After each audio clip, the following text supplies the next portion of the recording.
All right. First time in a couple weekends. I am finally back on the air. Back on the air. And this requires sharing this fantastic news with the whole Discord crew. Let me do that. Let me also warn up front. Actually, let me share this on Discord, and then I will drop any necessary warnings. Oh, here we go. Here's this whole thing. Wait. I'm so dumb. This has been here the whole time. I've been looking for that. And anyway.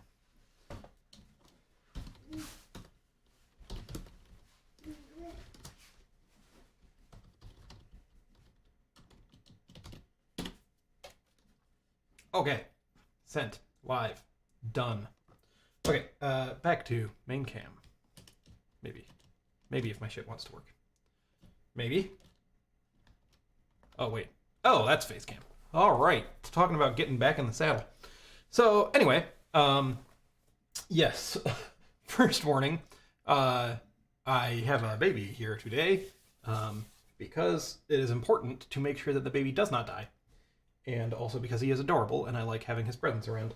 So he's over here in the pack and play. So if you hear any, baby type noises, that's because baby. And, I'm sorry, the baby is more important than you. So I may be taking baby breaks. Anyway, we're dropped on the Discord. So let us recap. There's much recapping to do. So I had, because I don't even remember, last episode, I had more or less had the prototyping card working-ish. Right, because we had thrown it together in the episode before, and it wasn't quite right, and then I fixed up the things that were slightly wrong with it. So it's more or less working, and in fact, let me do a couple of starter things here, because I still am using the ATX power supply. And I'm going to continue doing that just because, I don't know if I'd say it makes my life easier, but it means only one power supply on my desk, which is not a bad thing. But anywho, I am going to wrap some joints in electrical tape, as I should have done long ago, so I don't do any more frying of things. But first, I need to find skizzers. Hi, Matt! It's good to see you. We'll see who rolls in versus who just finally got sick of me. I was saying maybe I would start streaming today at noon, and then it became 1, and then it became 2, but we're online now, so it's better than nothing. Also, I do plan on going for a while today. Just because I think I have plenty of time. If I understand what my wife is up to today, she's off doing some stuff with people she knows. So that's good for her, and I hope she has fun. But I also think that means that I have a while until she comes home. So should be a nice long stream. I can't find clippers. I never can. Let me run upstairs really quick. I will be right back. Let the baby entertain you.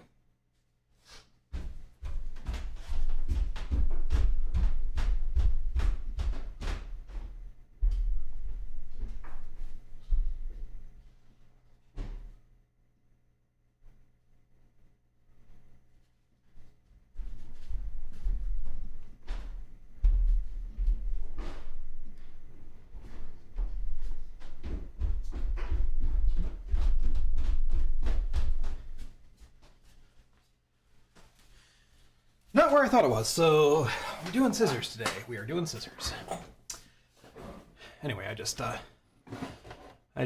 busted this wire. There we go. So I'm gonna need to fix that. Oh Lord, and I just keep cutting it.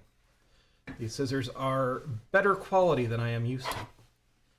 The quality that I am used to being what is colloquial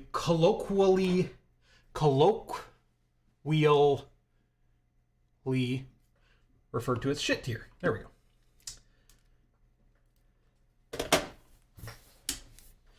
And I'm going to solder these for good measure. So these are the... Here, let me just do this to keep things semi-entertaining. With a nice shadow there. That's good.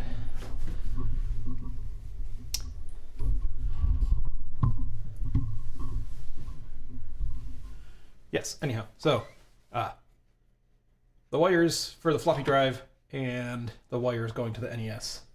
I am going to unfucculate.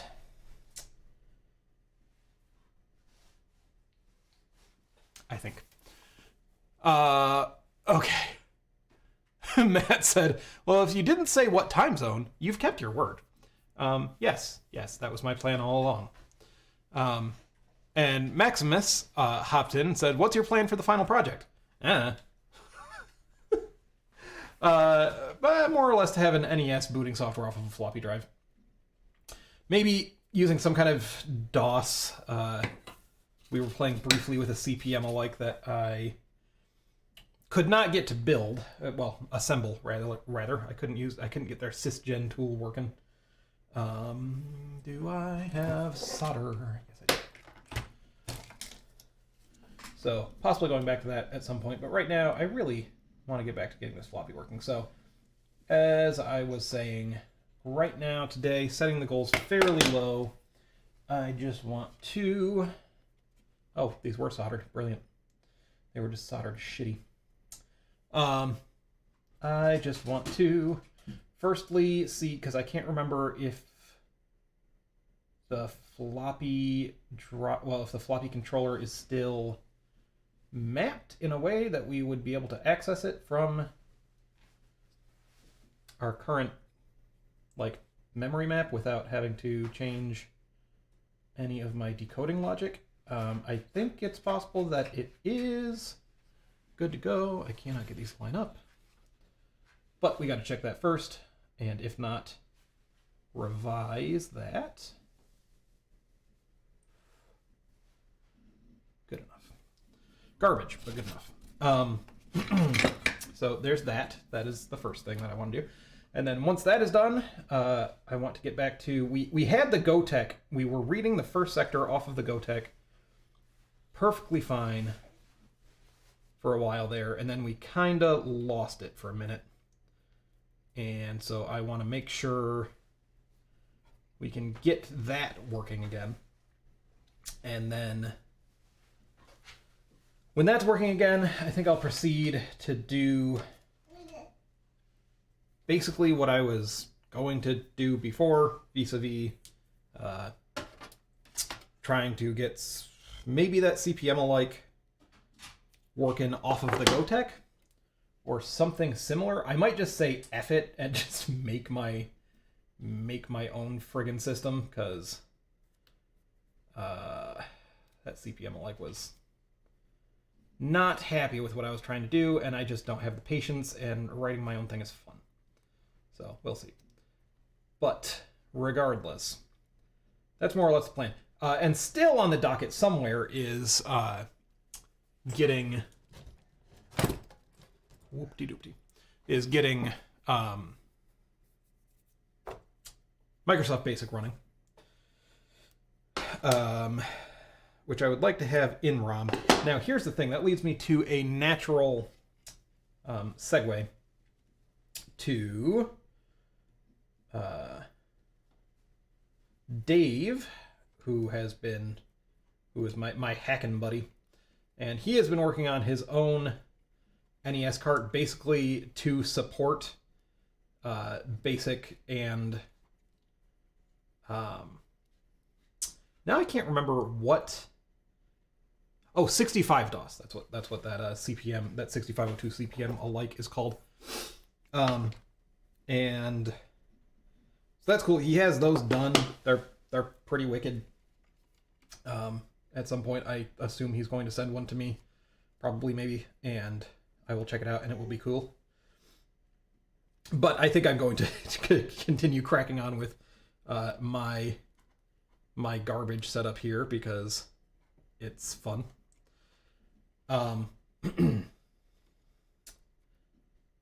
But anyhow, the point there was basic.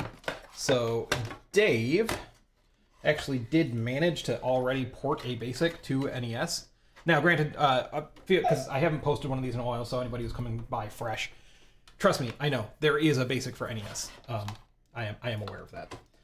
Well, actually, not for NES, for the Famicom. The baby thinks that's hilarious, and I agree. So that exists. I want to lay that down because it's been a while, so if you haven't seen this before, no, I'm aware. But he got MS Basic working more or less, and I need to steal from him a little bit. And yeah, I think that was all. I just wanted to mention that.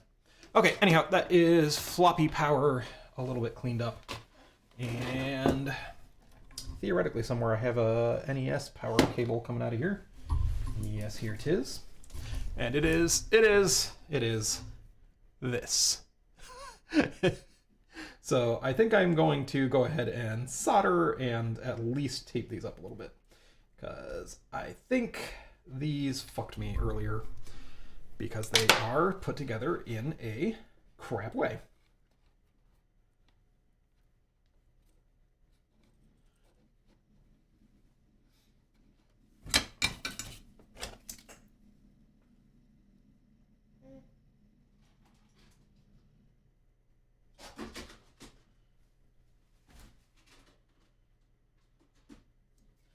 And then I need to go find a power cable for this PSU because I just have one.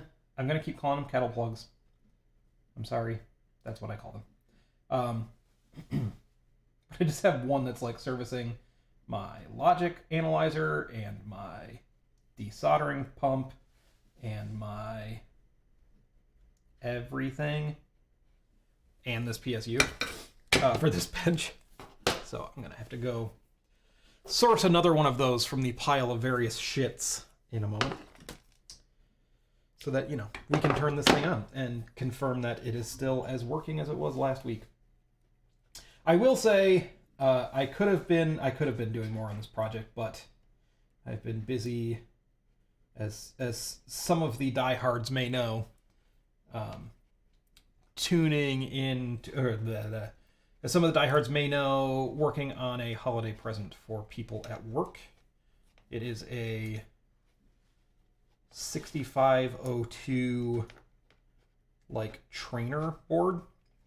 So basically it's got a 6502, it's got 32K of RAM. It has one super simple 8-bit output register, one super simple basic input register, and what is basically an FTDI, except that I had to switch using another company's chip because I was building my prototype with an actual FTDI and it was working great, and then I went to source parts and they are out of stock completely. They might not even make that particular one anymore, but definitely out of stock. So I had to design around a chip that I do not have on hand, and I'm hoping it works good. But we'll find out. Parts should be here middle of next week. But so I've been spending a bunch of my time on that. And I'm excited because I am going full out making boards. This is only the second boards I've ever had made. And that's exciting. So I hope people like them, or at least are like, oh, that's an interesting idea. Oh, and I didn't. So it's got no ROM, and it's got dip switches for inputting address and data directly into RAM. You know, Altair blinking lights style.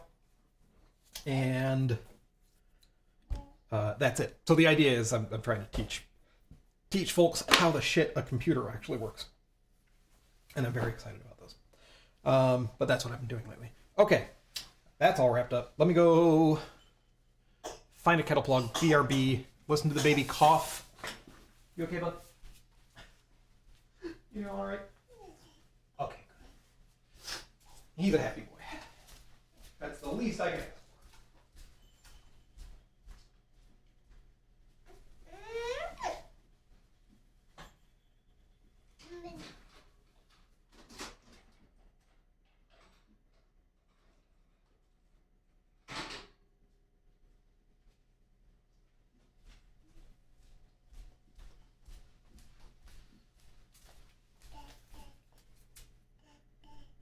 Also, he just started saying... Actually, he's been saying Dada for a while. But he just started saying Mama. It's the most adorable thing.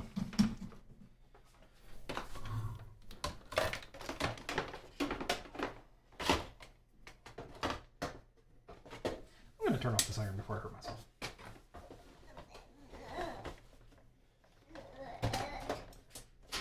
Also, remind me not to touch the baby with lead hands. That is a no-no. Herm said, Eve afternoon? It's whatever you want it to be. I'm going to go with afternoon because it's 2-ish. Oh, I made a coffee and I didn't go get it. Oh well, let's boot this thing up, make sure power's working, make sure my video capture is still working. If I can find it, let's see. Here's my desktop capture. Here is my... Okay. And that will probably need to be restarted, but let's find out.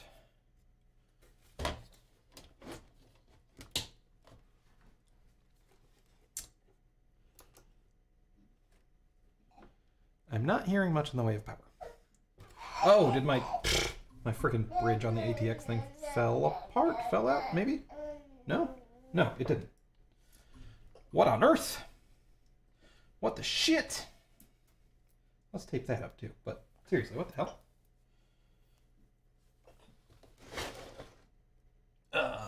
Oh no, it's on. Okay, yeah. I'm just blind and this isn't working and I don't know. I just said I didn't expect it to work. And then I thought nothing was working because I didn't see any video. Because I am a person. Okay, maybe let's get this camera adjusted so that you're not looking at that anymore too. Might be nice. Okay, there we go. Here's how this is done. We've got this thing over here. It's so cute. I'm sorry. I can't help it. He's going to be distracting the heck out of me. And as well he should. Okay. Power on. Power on. Is that on? No. Now it's on. Okay. And unplug. Oh, not plugged into the NES, so that'll... Look, guys, it's been a hot minute. You are really going to have to bear with me. I think I was saying this last time, too. And it was true then as well. Remember when I used to do this, like, for an hour every day? Who was that guy? Okay, still not working. So let's just... Yoop! Yoop! RCA... Edit away. Where says, watch your language or else I know what the third word he'll be speaking.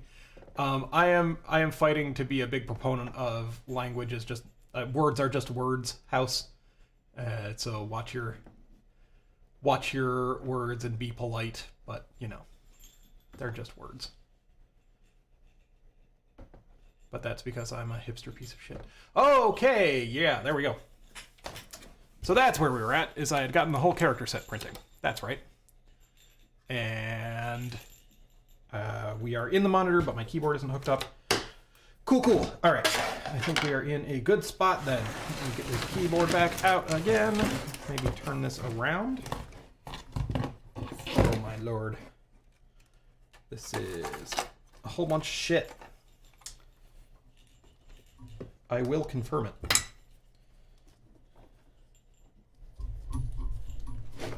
Okay. No, it's just going to be backwards. It's just going to be backwards. Don't worry about it. That's how it's going to be. Okay, keyboard.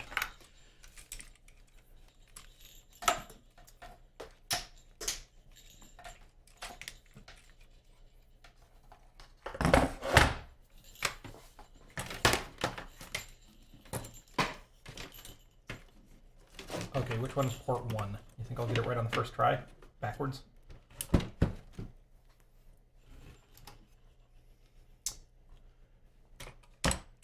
And there we go. We are back in business. I really still need something to put this keyboard on, but we're in business. In fact, let me find... I was using a book. I was taking a look in a book, reading right. Yeah? Ellie, Ellie, Ellie, Ellie, Ellie, Ellie, Ellie.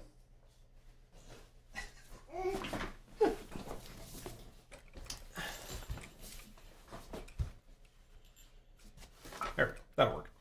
Your Atari Computer. The perfect book for hacking. Yeah, I'm hacking on this book.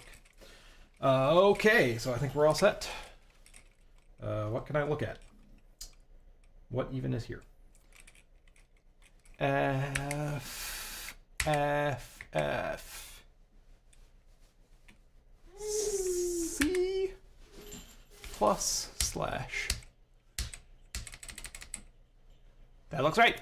Cool. Okay. I'm going to give this a quick pause. I know we just got started, but I'm going to grab my coffee and find some water situation, and yeah. So, let me scroll down, find the thing that says the stuff. This is the stuff. Okay. BRB, y'all.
Okay. Fueled. Give me fuel. Give me fire. Give me that which I desire. I don't really like Metallica that much. Okay, so.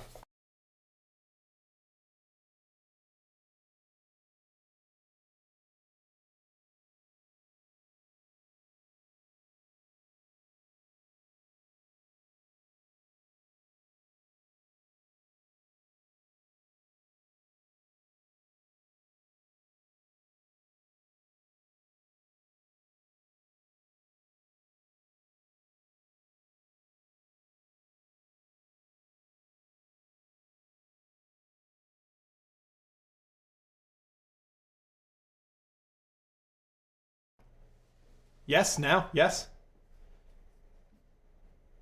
It was muted. We should be good now. It was totally muted. I don't know how that happened. Anyway, Wareham says, my grandparents had code words like, remember the oven door is open meant the kid might be listening for when the conversation hit a topic not meant for young ears. Fair. Okay, so I don't know how much I said before I lost control of my mouse and started clicking things. But I'm just gonna get the gotek working again. And fuck it, we're just writing our own DOS. Fuck it. We're writing our own DOS. I don't care. Because DOS 65 is...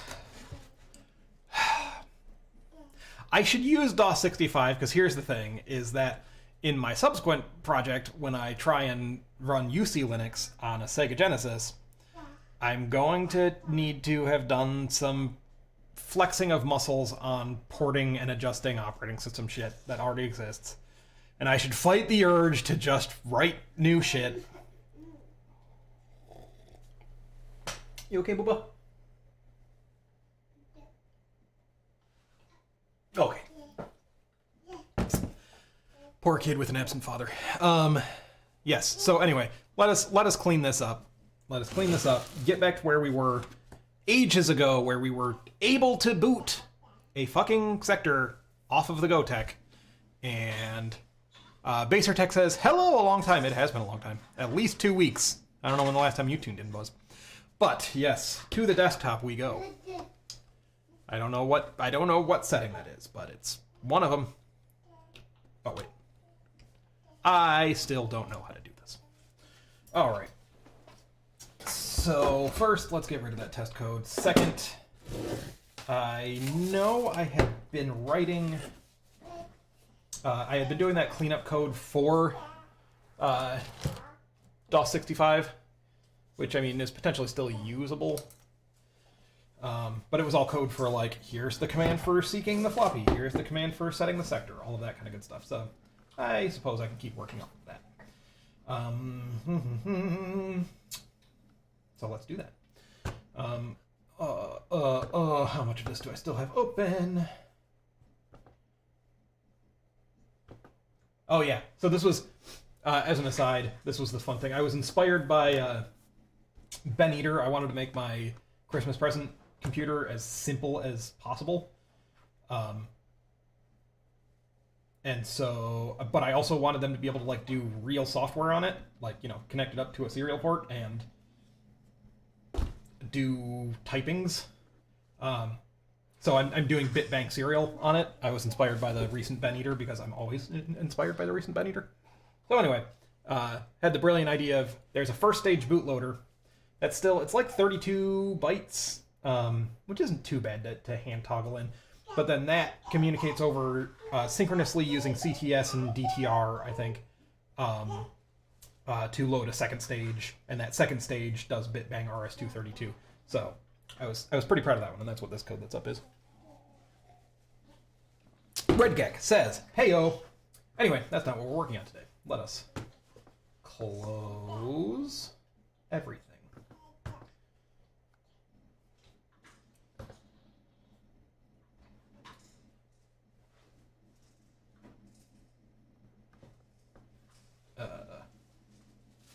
You seem to still be open. Close all the things. I would like to close this one, but it's off the goddamn screen. 1 second. Yes, I'm a genius. Those seem like happy people. Good for them.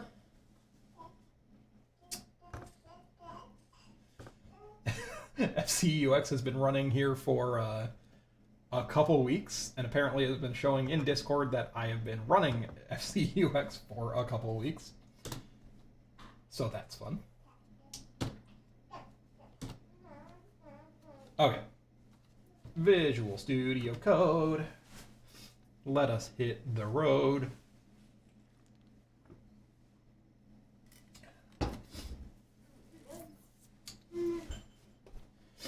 Well, that's loading up on this computer. That is weirdly slow. I mentioned it in the Discord, but I also bought myself a beige G3 tower because I have a problem. But I've always wanted one, and it doesn't work. So that's fun. I'm sure it's a minor tinkering project now that I get to play with, because it doesn't seem to, like, I might have to do some recapping on the board, which I have not yet. Well, I've done a little bit of. I haven't recapped a Mac motherboard yet, but it does not want to boot off the floppy, and it really doesn't want to boot off the CD-ROM, and I'm seeing some real puffy looking caps on that board, so I'm thinking maybe. So that's not super fun, but you know, it's a project. I can't complain too much about that. It's amazing how slow this computer is. I think it's because the hard drive is a piece of shit.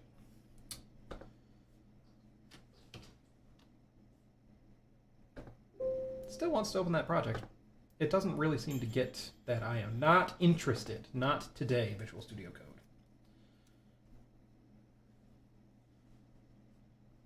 Okie dokie doke. Right, and we had updated the tooling just a little bit so that we can actually run this code matching the new cartridge layout in FCEUX. So that was cool, I guess. Okay, so let's first find baby making fart sounds with his mouth. Classic baby. Should be above all of this shit. This is all read floppy stuff.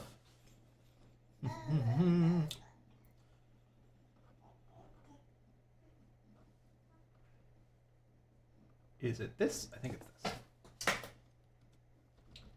Bloody bloody blue, yep. And we init the sound hardware, and then we start at 21 and do a loop of printing stuff and jump to init, which I no longer wish to do. So, let us kill all of this. And then... oh lord. Oh lord, what did I do? Here. Kill this shit. And then... I don't remember how the floppy was working. I remember...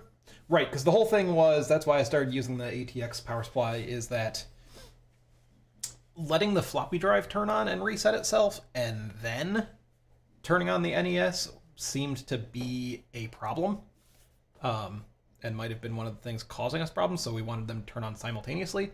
Right, that seems right. So let me just, this is going to be one of those things, let me build this copy of the code, and remember what the hell it does, and we will work backwards. But we're gonna work with the gotek today. Also, the other main thing that I was saying is I don't know if the thingamajig, the floppy controller, is mapped into memory in a decent way. Let me double check. Well, here, 1 second. Because one thing is, I know I fucked around with the bottom of this card a little bit, but I think all of the relevant things are still connected. The main thing is I need at least an address line or two hooked up to select that particular area for the floppy drive. Right, this is all starting to seem a little more familiar. One of the things we need to do is we need to break the memory map down into chunks. Boy, that regulator gets real friggin' hot. We need to break it down into chunks, one of which will be the floppy controller registers.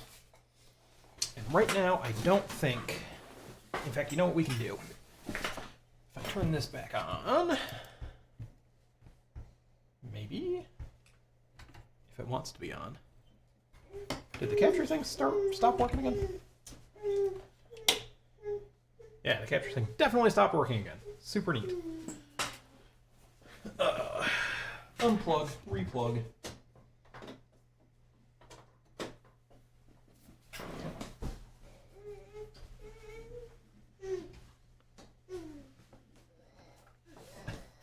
I might have to do this as a small bit of a two-parter, or put a break in here if I need to put the baby down for a nap.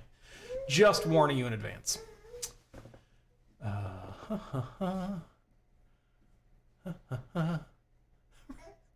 Everybody's really angry at me for swearing near this baby.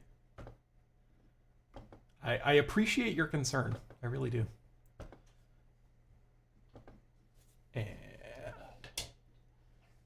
there we go. Okay. So yes, what I was going to say is what I can do really quick to get myself back up to speed is hop into the monitor and see if I can read floppy things. So the main thing was, I mean, how is this shit even mapped at all right now? I'm pretty sure, let's just look, because, God, it has been so long. But if we go, I bet I still have WinKuppel open. No, I don't. But if I open WinKuppel,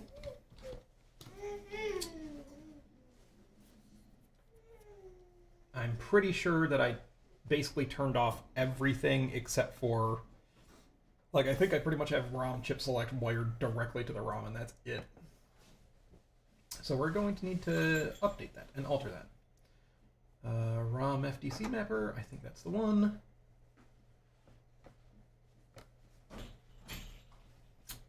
Let's see.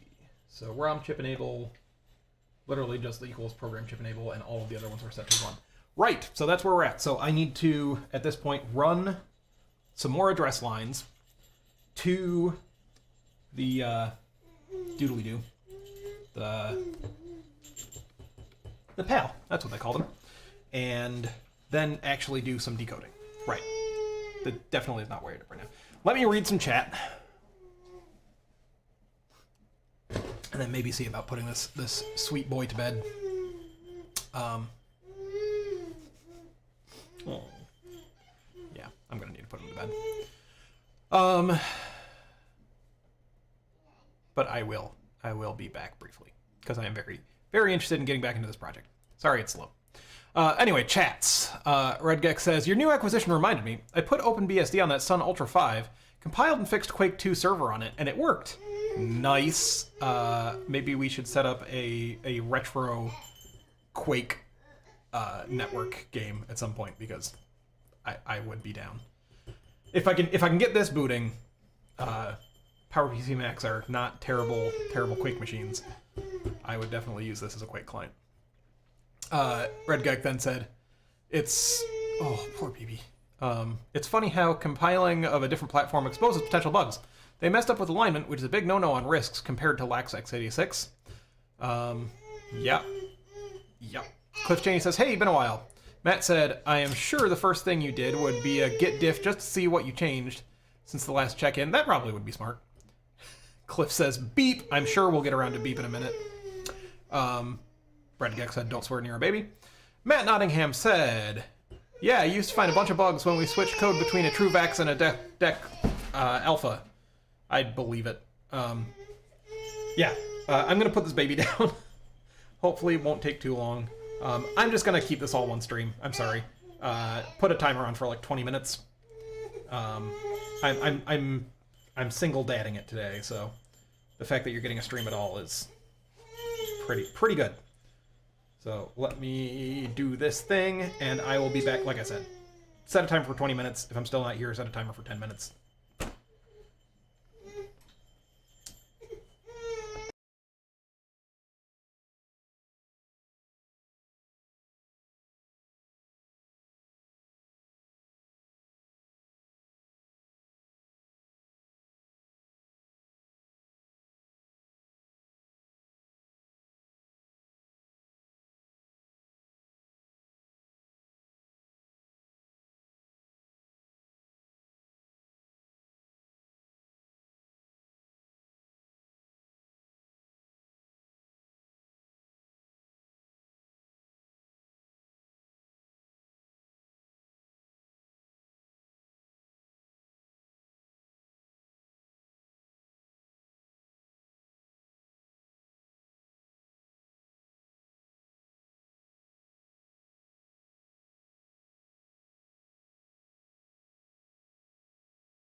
Okay, how long was that? Because I feel like that was pretty fast. And this baby is down.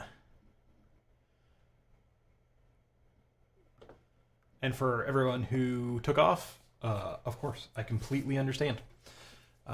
You know, having being about an hour into a stream and not having started yet, not thrilling. And I know some of you have to go. So thank you for tuning in anyway. And for anybody who's still around, let's friggin' do it. So let us return over here, because what needs to happen now is a touch of soldering. I need one of those cameras that just follows my face. Touch of soldering. Let's get this back on. Because I need to review what pins are available on my decoding pal. And as well, where the address lines are on my contacts that I have available to me. I thought this, the annoying thing is, I thought this out a while ago, and really, I was like, okay, I could get the block size, or the, you know, yeah, the decoding, like, page size down to X size, and that'd be just about perfect, and it would give me so much SRAM area to work off of. It'll be just right. And sure as heck don't remember what I came up with there. So let me look real quick at actually how things are currently decoded, or wired up rather. So right now, pin 1 is set to clock, even though I'm not using any clocked logic in this right now, but that's by default always the clock pin. But perhaps I just get rid of that, because I don't think, yeah, right now it's not using that for anything. So, and again, I'm gonna get rid of that whole hardware reset scheme with this thing, because it seems like that's just not necessary. So what we have used, so I might potentially be able to use clock, pin 1. Then pin 2 is the input, that is the basically the ROM enable to this thing. More or less that says that, what is it? Is it a logical NAND of Phi2 and A15 or something like that? Basically, it's the clock cycle is happening and it's accessing the 8,000 plus range. So we're going to do a lot of our decoding based on that. Then pin 3 is the read-write, which I think I do have wired up. Might have to buzz that out. And 4 was SRAM chip enable, which doesn't make sense at this point anymore, because SRAM chip enable was something that was coming out of the mapper. We ain't got that. So actually, let me get rid of clock, and because I want to be able to use as many of the address pins for decoding as possible, because then I can make my window for the I/O area as small as I can possibly make it, which means that I can use as much as my SRAM and stuff as I possibly can, is the idea. So how's about, because I might rearrange some stuff, right? Let me pull up the data sheet again really quick, because of course I can never keep stuff in my head. And of course I don't have it up right now. No, I don't. No, I don't. No, I don't. That is private work. In fact, I should not have these up. Not that big of a deal, but that is freelancing work. You should not be looking at this.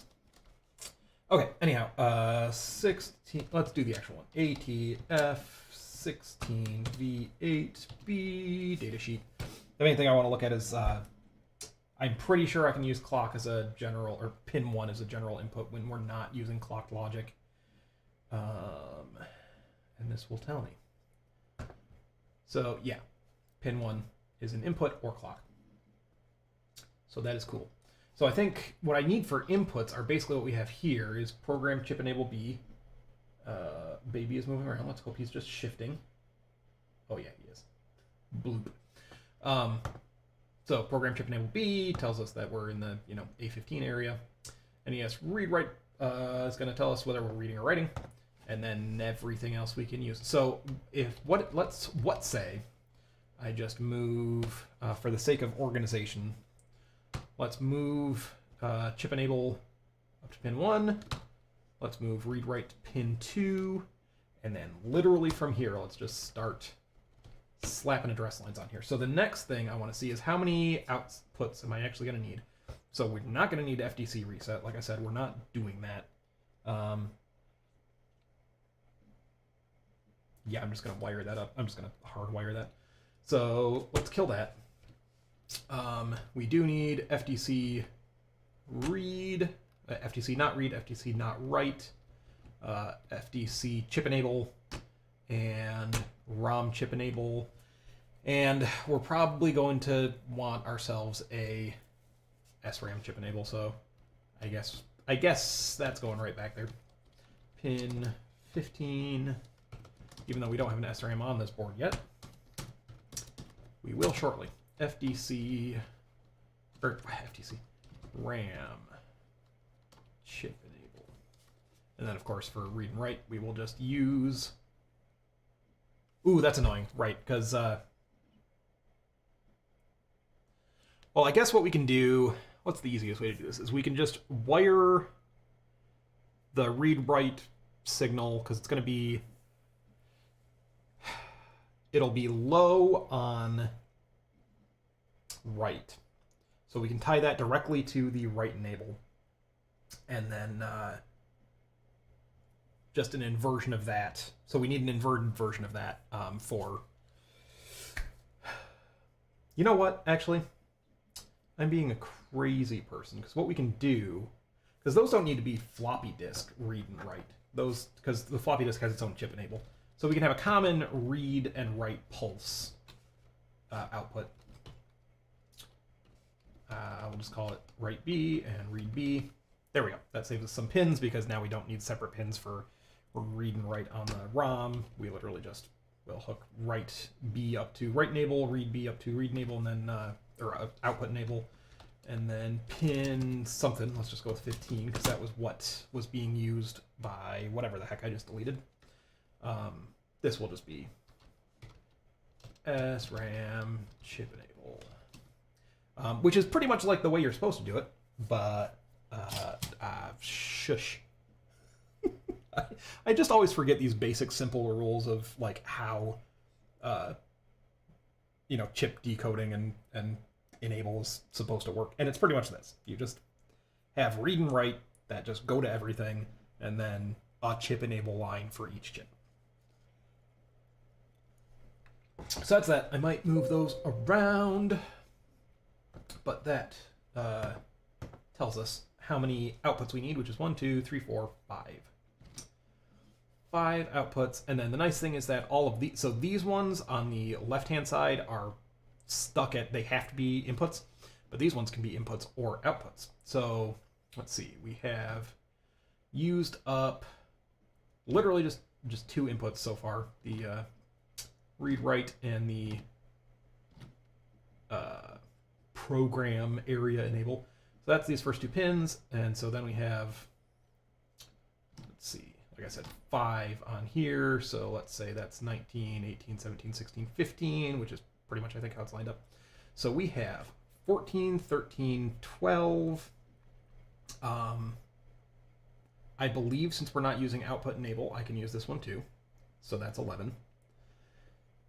Then 9, 8, 7, 6, 5, 4, and 3. So that, does that mean I can use up to 11 address lines? Is that too aggressive? Because let's see, at 11 address lines, that means we have, so firstly, we lose one at the top because we're only operating in the 8,000 or above space. And then, so that means we have 15 pins, And then we have 11 available for addressing, so 15 minus 11 is 4 left, and 4 bits is 16 bytes worth of addressing. So that gets us down to 16 byte pages, which might be too fine. Ooh, Wareham says, remember, you can only have 8 terms. But I mean, I'm fine within that, right? Because I mean, a term corresponds to an output. Or is that, wait, you can only have 8 terms going into any logic block? Is that true? Well, let's say, let's, because even then, if we boil this down a little bit, if I can only have 8 terms for any given logic block, if that is true, which I believe it probably is, I would always be prone to believe Wareham. And that means, let's do that math again. That is 14 minus 8, which is going to be 7, or no, what? No, 15 minus 8, which is 7, making sure I'm not crazy. So that gives us 7 bits of addressing that we can't access for a page, which defines the page size, and so that would be 128 byte pages, which is still, I mean, that's still pretty friggin' good. Maybe let's just do that. No need to go that crazy, because 16 byte pages is like unnecessary. But what that means is that our I/O area for the floppy controller can be 128 bytes wide. Worm says, I think that is what the V8 part means, but you can try the compiler. Well, no, that is fair. So let's just do that. Why not? So let's just go from, I'm just going to start at 14. Sure. Let's call these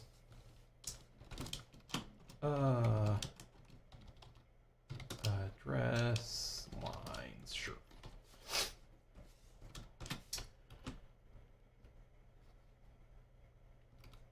Okay, and we'll go with, I'm going to start from 14 and work backwards. So 14 is going to be there's probably a way better way of defining pins, but I'm going to write them all out manually. So that is going to start at A7. And then we'll just go from there. 1, 2, 3, 4, 5, 6, 7, 8, 9, 10, 11. That'll be A7, A8, A9, A10, A11, A12, A13, A14. Oh, sorry, I'm going crazy. We were going to see if we could do the 16-bit version, so that will start at A4, A5, A6, A7, A8, A9, A10, A11, A12, A13, A14.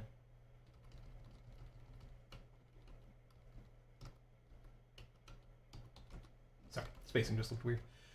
So we're working backwards, right? So 14, 13, 12, 11, 10.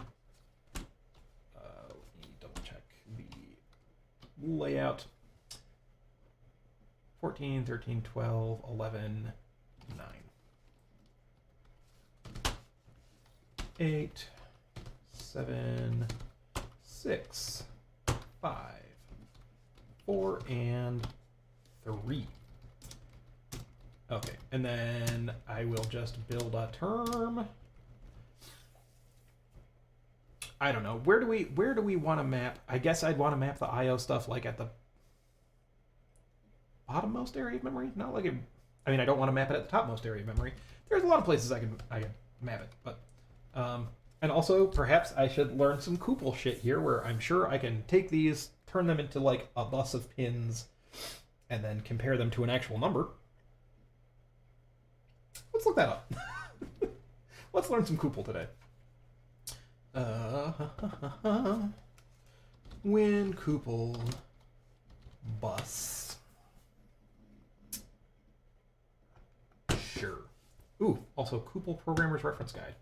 I remember that always looking promising and always being totally useless. Redgeck said, "All right, good luck, big guy. It's time for this big baby to get some bedtime. Bye. See you, Redgeck. I'm sure I missed you, but see ya." Worm says, "If all else fails, you can always use external diode logic. That does sound very up my alley. Unfortunately, I don't have any small signal transistors sitting around right now. I should have, because I just put in the frickin' order for the project that I keep talking about, the Christmas present project, and like one of the biggest things that I'm missing here is I have some like big fat rectifier diodes, which work in a pinch for some things. I've used them. I used them for the they're in the keyboard for not back propagating into the matrix, and those work just fine. But they're big and fat and annoying. And I was like, I should just buy a big fat bag of small signal switching transistor or switching diodes. And I just ordered a giant thing from Mouser and did not put any in there, and now I feel like a jackass. But anyway, Redgeck said, "It was nice catching you." And I will agree. It has been way too long since I've seen you guys. Anyway, let's scroll through, because I don't know what I'm looking for. I don't know what you'd call this. I'm not very hip with the lingo. Well. Oh, well. I don't know. I was about to say, well, there's your logic element as far as how many terms you have. But this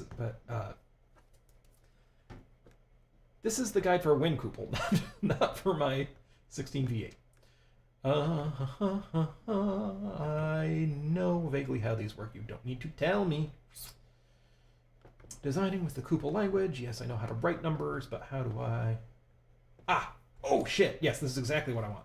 Check that out. Oh, I got too excited and started scrolling. Field. That's what we want. That is what we want. So I think, can I do it right here? Field. I'm just going to call it address. Our numbers are not going to match perfectly, but whatever. So literally just square brackets and high down to low, eh? A 14, a 13. Oh, wait, yes. Yes, tell me that I can use this dot notation. So can I do A14? I mean, pretty much every other hardware description language has this exact same kind of syntax. So and it went down to what, A4?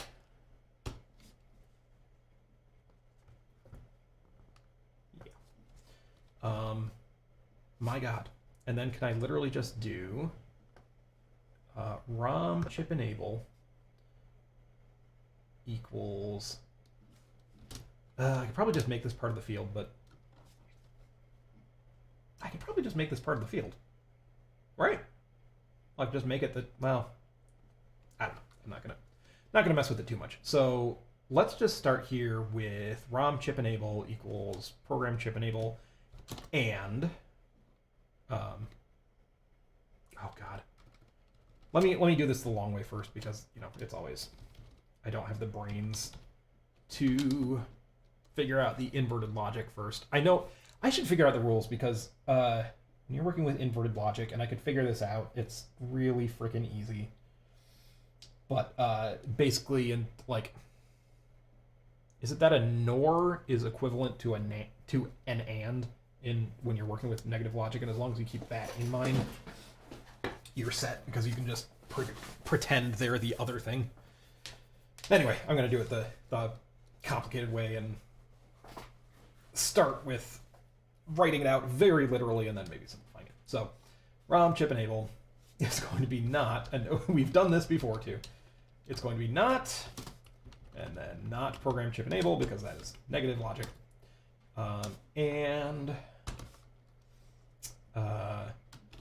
So can we do address equals, and then I guess I want it all ones? Wait, no. Depends on how I want to map this. So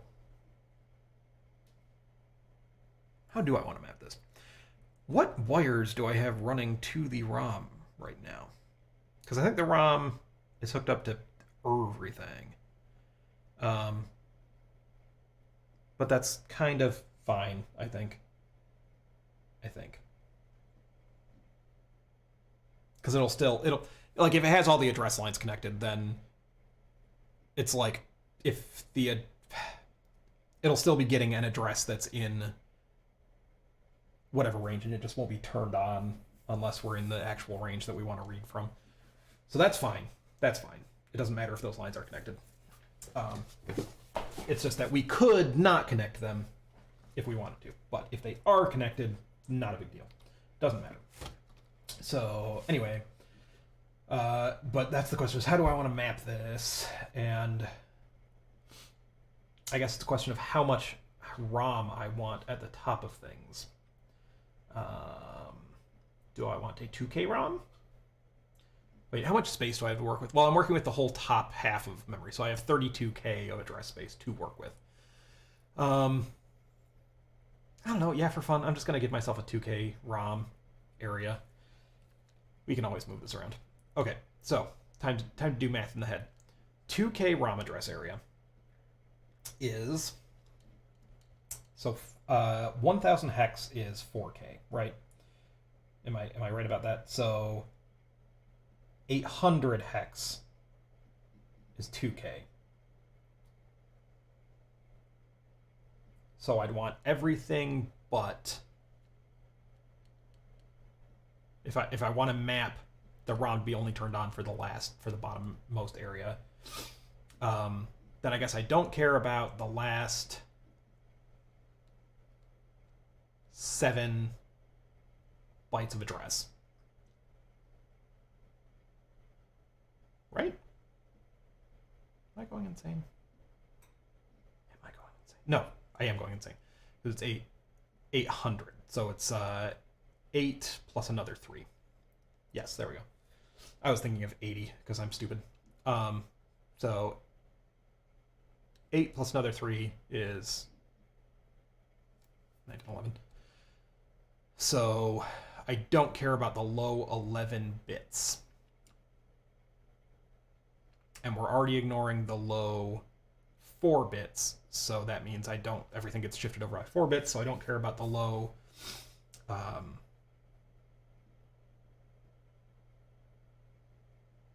7 bits, right? I'm back to 7, because it was 11, 10, 9, 8, 7.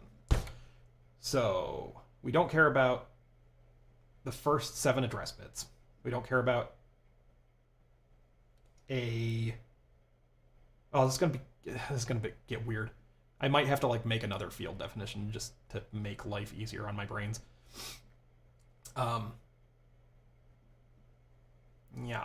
So what I need to check for is if A12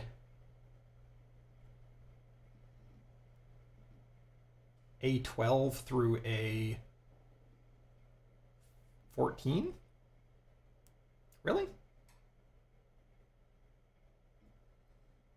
R1. That's my area? Help. Oh, let me write this out. So let me just do field, let's call this baby is rolling.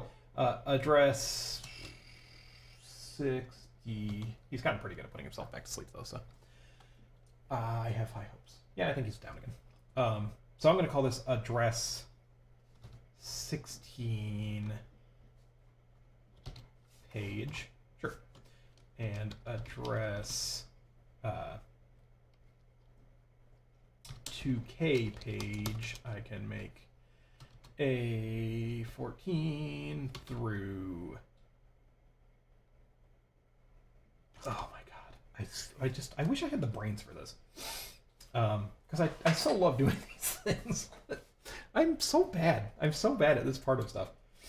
So if A14, let's just do it this way. A14, A13, A12, A11, A10, A9, A8, A7, A6, A5, A4, A3, A2, or no, even less than that. A14, A13, A12, A11, A10, A9, A8, A7,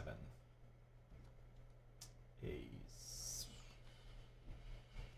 A6, A5, A4. Those are the ones that we have available to us, right? And I want to put it at the high part. So what I am saying is we don't care about the first 7, was what I came up with, whether or not that's right. So 1, 2, 3, 4, 5, 6, 7. So that the base address of my ROM would basically be this.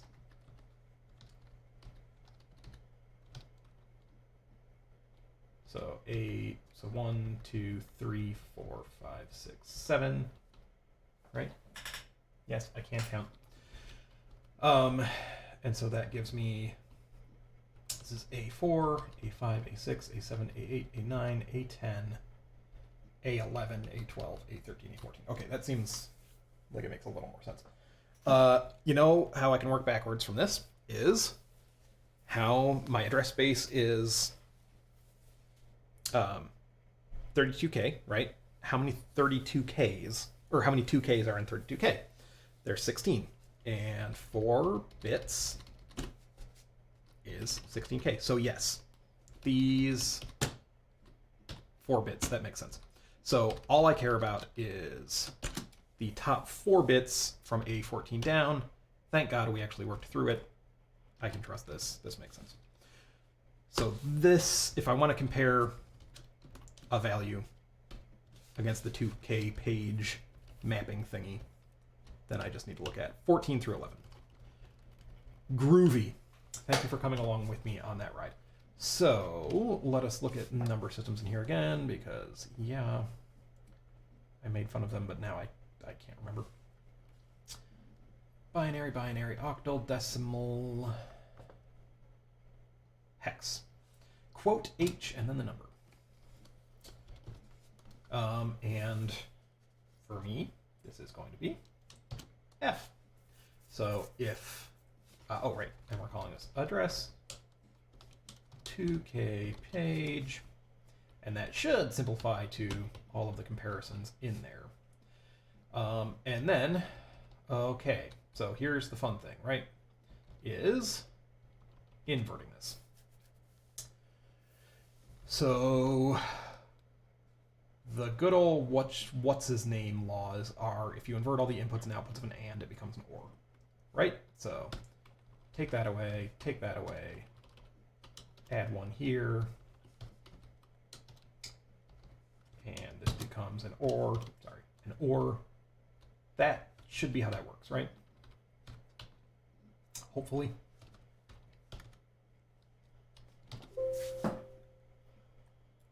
And then, of course, the fun thing is I still need to, I guess maybe I'll do I got so hung up in this. We're still trying to see if we can compile with more than 8 terms on something, but I got so hung up on decoding the ROM area that I forgot that this is only going to be using, 4. It's going to use 4. So, well, it's going to use 5 terms. So I guess let's go ahead and do the floppy drive decoding, which is going to be easy-ish, because it should just be able to do program ship enable B, or assuming that this logic actually did make sense, address 16K page, or just 16 page, equals, and that would also be, well, where do I want to put that? That would be all zeros. I'm going to put it at the lowest area. So the lowest 16 bytes of this window is going to be the floppy registers. Which I think works out good because, do we have 3 address lines that go to that? I think we have 3. So you just like get it mirrored twice. That's pretty good. Anyway, that's going to be 0. So let's see if that builds at all. Save it up. Compile it up. Whoa, holy shit, really? 0 warnings, 0 errors. Why do I find that hard to believe? I'll take it, though. This also means if I burn this and run some wires, make sure the baby is not... He's just sitting. He does this. As long as he's not crying, I'm going to be okay with it. Okay. So, yeah, why don't we just burn this and then start hooking up some address lines, and I will try and think of a fun conversation to have while I am soldering address lines. And then we'll see if it worked. Yes? Does that sound good? Okay, then I guess we'll do that. So, let us remove the thing from the thing. You know what? For all that, I felt like I was doing so much babbling and carrying on, which I guess is, you know, if you're watching a stream, you kind of want the person to be babbling and carrying on because that keeps it interesting. I wouldn't have thought that it's only been, hasn't even been another 30 minutes since I put this baby down. He's just sitting. It's kind of creepy, frankly. So we may need another break at some point. He's usually quite good at sitting down on his own. Anyway, that was not as long as I thought that it might be, is all I'm trying to say there. Okay, back in the programmer you go. Let's see if I remember how to do all of this stuff. Oh my goodness. Oh my gracious. It's getting crazy over here. We're burping and we're hiccuping and my god. Wait. Vector size... What? I thought you said 0 errors. Y'all are seeing this too, right? Vector size mismatch in comparison vector ROM CEB. Wait, what?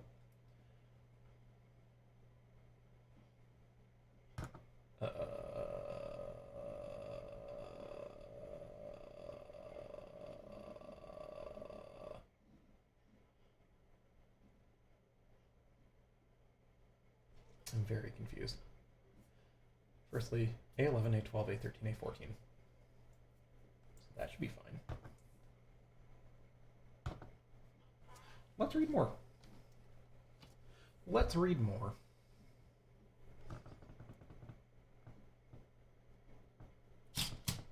I want to know how to do a comparison. Am I doing it wrong? Am I doing it wrong?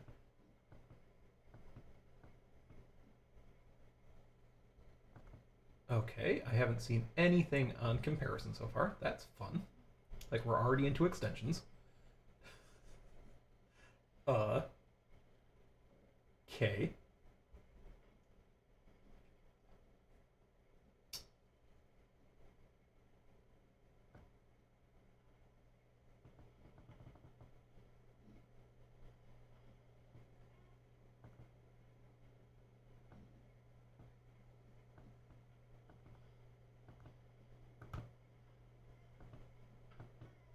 You know, it's funny. You hear about what a great language Kubel is, and I just don't see it. Everybody raves about Kubel. Every single person I've ever heard. So okay, I'm sure I zoomed right past it, but I did not see anything about comparisons. Interesting. Yeah, let's get this programmed, and then I'm gonna go grab this baby again. I think he took a long enough nap. He usually only does about like 20-30 minutes. And then he's good to go. Plus he had a long ass nap this morning.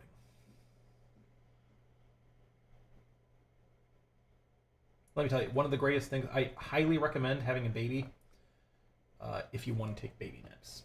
Baby naps, fantastic. Bit field declaration assigns a single variable name to a group of bits after making a thing do stuff. The name can be used in an expression. The operation specified in the expression is specified The operation specified in the expression is applied to each bit in the group. When a field statement is used, the compiler generates a single 32-bit field internally. It's used to represent the variables in the bit field. Each bit represents one member of the bit field. The bit number, which represents a member of a bit field. So that's what I'm wondering is, like, is there actually a comparison operator here?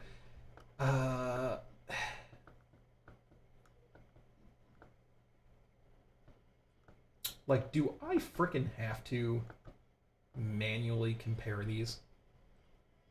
Which seems dumb.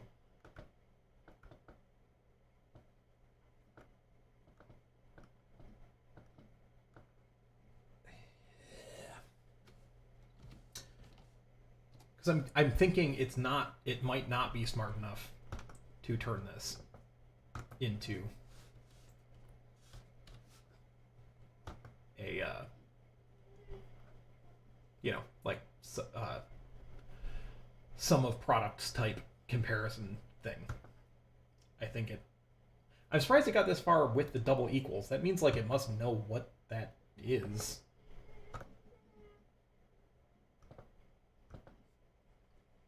Vector size mismatch. Wait. Oh, baby's quiet. Yeah, so it's basically saying program chip enable B is not as wide as address 2K page because it wants to apply. So what is it? What does it think this equal sign is? I didn't see any, like, the only thing it's used is for, like, assigning pins and fields.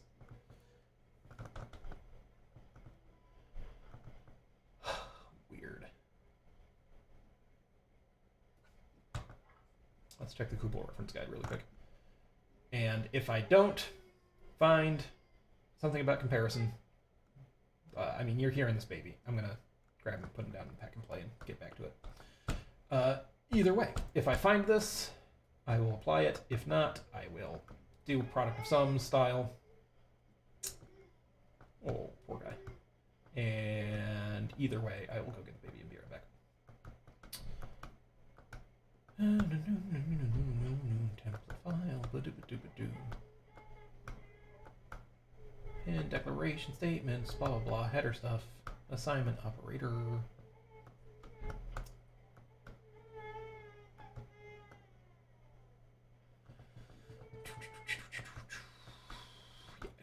Straight up compare stuff. That's dumb.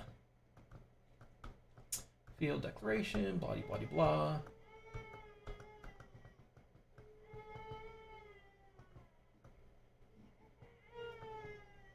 Nope. Now we're in preprocessor macros. Amazing. Okay, so I'm going to have to write this manually. I'm going to go get this poor baby. I'm going to bring him back down to this pack and play, and then I am going to manually write out this frickin' thing. Where says maybe you need to expand the constant to 32-bit. We'll try it. 1 second. I'll be right back.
crying baby, everybody's favorite stream.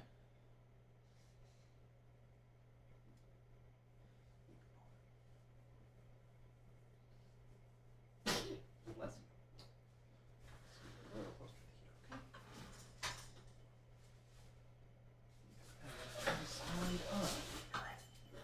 you. Hopefully, the heater doesn't melt your packing plate. That would be bad. Bless you. Okay, let's see if that bought me another 20 minutes.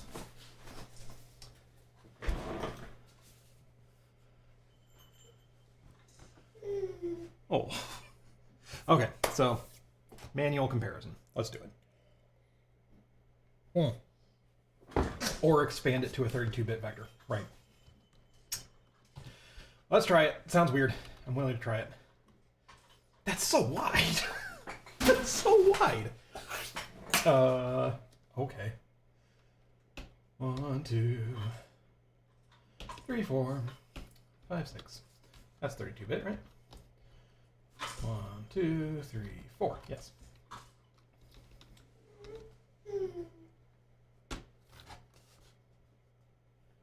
Oh, God.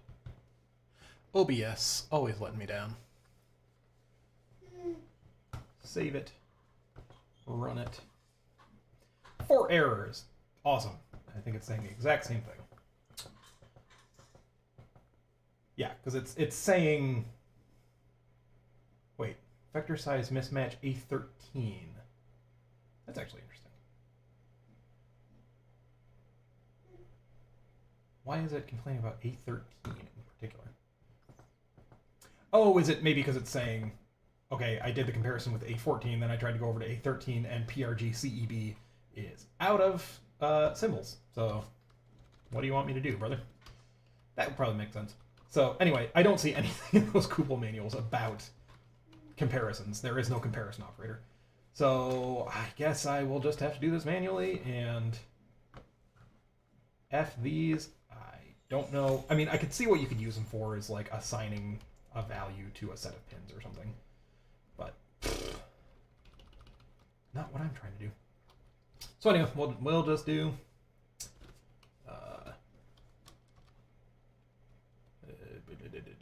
we wanted this to be all of them F, right? So yes. So just A11 and A12 and A13 and A14. So that should be the same thing. So if 14 through 11 are high, if 14 through 11 are not high, and program chip enable is not high, or rather, sorry, if they're, freaking logic. Anyway, if they're not all high, and program chip enable is not on, then we also set ROM chip enable to not on, which would, in inverted logic, be, oh, of course, now that I think about it, that whole conversation I was having about inverted logic and swapping your logic gates out, of course, due to the whatchamacallit laws, because by definition, if your logic is negative, then you're inverting all of your inputs and your outputs, and OR becomes an AND. Always. That makes sense. So, yes, we can just look at this if program chip enable is asserted, and, right, and this is, right? Is this reasonable? Or these are all high. Right, but it's negative logic. So, right, if they're not, if the opposite of that situation. Okay, I think I vaguely trust that. And then this is similar, except that we have to do, it's going to be not, I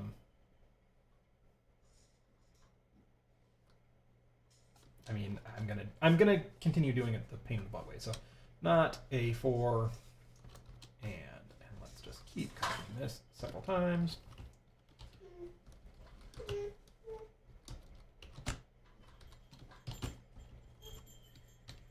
A4, A5, A6, A7, A8, A9, A10, A11, A12, A13, A14. I think.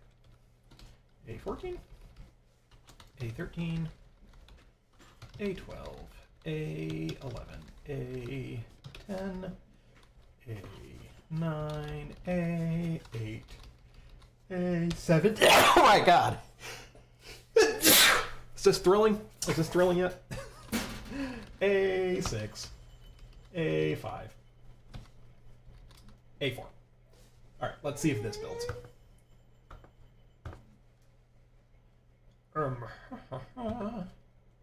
One warning, which I think is my header thing. Sure. Excessive number of product terms. Yep. So, wereworm. Telling me like it is. Which means that I just have to lop off the bottom 8 of these. That's fine. Or the bottom, not 8. The bottom, all but the top 8. So, 1, 2, 3, 4. 1, 2, 3, 4. Right. We already talked about that. A7. Cool. So, the floppy drive is enabled.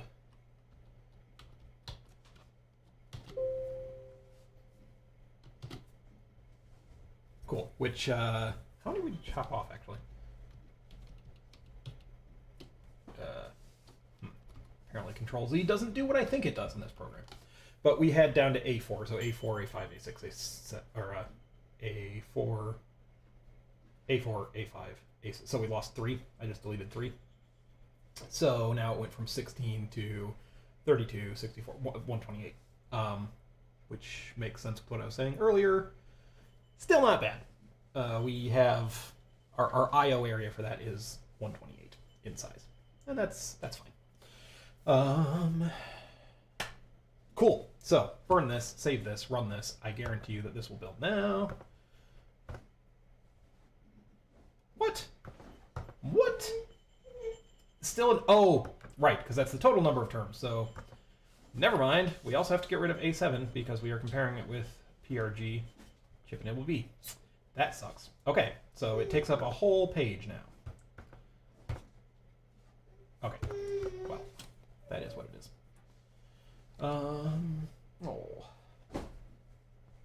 Sababa. I guess let's program this. And then rerun some wires. ATF 16V8 B select load some stuff. FTC mapper made on this day. Program it into there right away.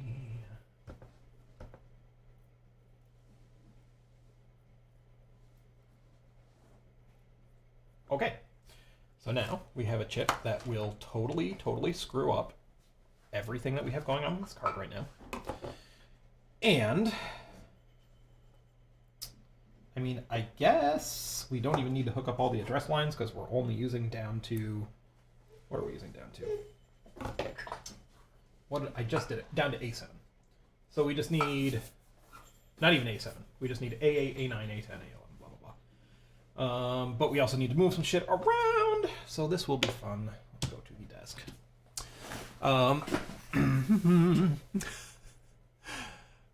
Reading some comments because Vintage Industrial Computing popped in and says, yay, didn't miss it. No, we're going to go for a while. This is going to be a long one. There will be many baby interruptions because, you know, I love him. So I'm sorry. And I probably will run off in a second again, but it will be balanced out by the fact that this will be a nice... I'm going to go basically as long as I can. I don't know how long my wife is going to be out for. New tattoo. New tattoo. New tattoo. New tattoo. If anyone can read Japanese, there you go. Enjoy that one. Oh, it's Dave. Good, good, good. Then I am extra glad. I talked all about your cart at the top. You missed that, so you missed something. Dave made a cart. It's awesome. Wareham said, have a look at page 53 of the Kupol reference. Maybe I will in a second. Dave said, Kupol hates all things, don't I know it? Oh no, this baby. It shows something like X enable equals my field, A00 through D00. Interesting. Okay, we're taking a baby break really quick. He probably is hungry. This is how babies go. I'm gonna mute it this time too. I would just have him on stream, but I would just like keep chatting and feed the baby on stream, but I don't want to put pictures of my baby online. Is that weird? Like, I don't know. Like, especially Facebook parents who just like have bajillions of pictures of their kid online. I don't want to do that to my kid. I feel like this is less specific, but I still kind of don't want to do it. So, yeah. We'll be right back again.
So I don't know why it didn't occur to me that I can do audio only here for a second.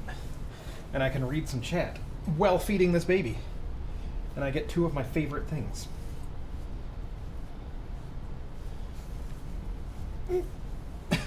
One second. Baby's fighting me for his bottle. Okay, don't touch the soldering iron, and I think we're good.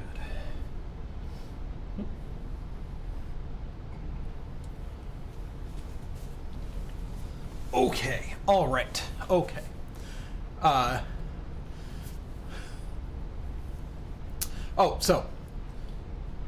Dave says, I never use the WinCouple to edit because it's buggy as hell. It's easy to call the command line Couple tools directly and not fight the GUI. Probably not a bad idea. Also, I mean, it told me a minute ago that there were no errors when I compiled, and yet the command line was telling me there were a shit ton of errors. So, yeah, don't love that. And he says, but when you get errors, you have to read the log file it spits out because they don't believe in standard out / standard error for messages. Amazing. And Dave also said, I was driving for the past 2 hours. That's no excuse. No excuse at all. And Worm said, he needs a beer bottle with a nursing tip. Do you, Bubba? I don't think I'm that kind of dad. I will teach you the swear words, but I will not give my baby a beer. Anyway, so I need to get soldering here in a second. Is there anything else I can talk about? Oh, well, I mean, I guess now, if Dave is now listening,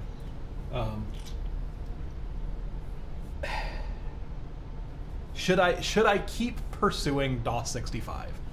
There is the question of the day. Or should I just write my own goddamn DOS? I don't know if you're even listening because it still has the splash, and I wonder if anybody is tuned back in after they're waiting for a video to come on. 1 second. Okay, you can't see the baby. That's fine. There's a baby down here. But if you can't see him, that's all right. But yes. So, that is the question. So, he says, whichever makes you happier. What I was saying earlier was, what I want to do for the Genesis, once I'm done with this, whatever day that happens,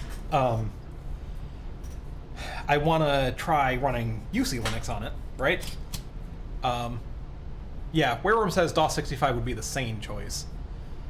I think I'm prone to agree. So I think I should do it, if nothing else, just to get, like, porting chops under my belt before I try the Linux thing. Because, like, all of this stuff I understand vaguely intellectually, but I have not actually done most of it. So, yeah, I think the biggest question is DOS 65. We figured out most of it, but there were still open questions about how does it actually do the loader, which I believe is the boot assembly file. I don't know. Still not clear about that. But yeah, it's just that, like, the sysgen utility doesn't fucking work. So yeah. I wonder if there's a way to. I should see if they had. Maybe somebody can look really quick while I'm dealing with this baby, or maybe I can. Here, I can do some looking.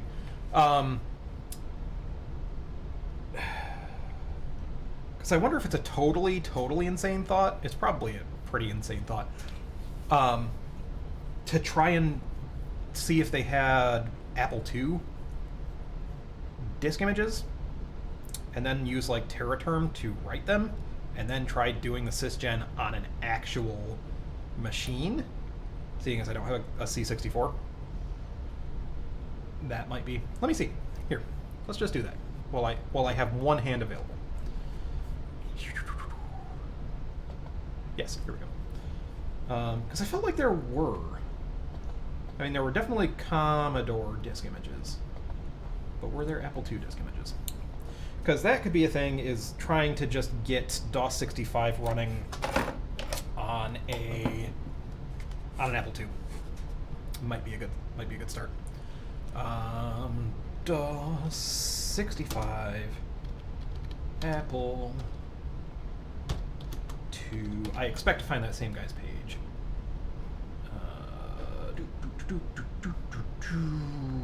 Maybe...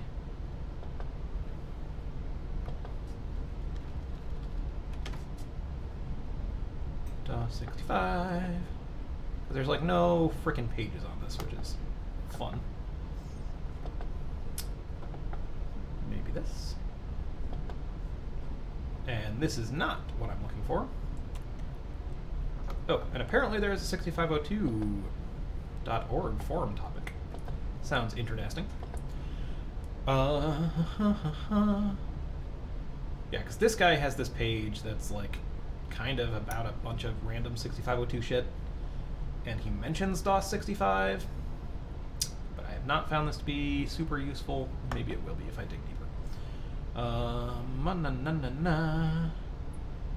So they've got the source files, they've got the manuals, they've got the D64s.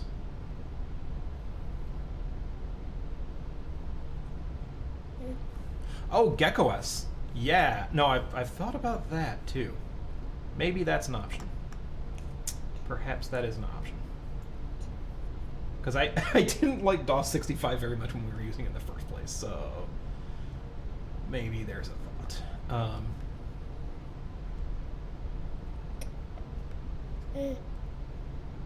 Yeah, I don't know why.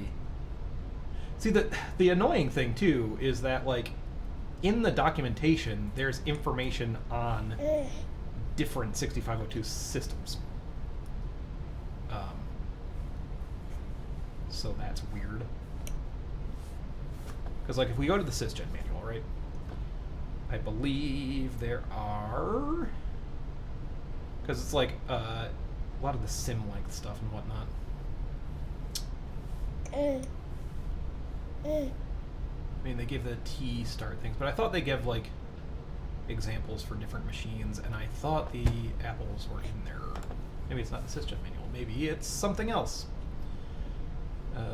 The system description?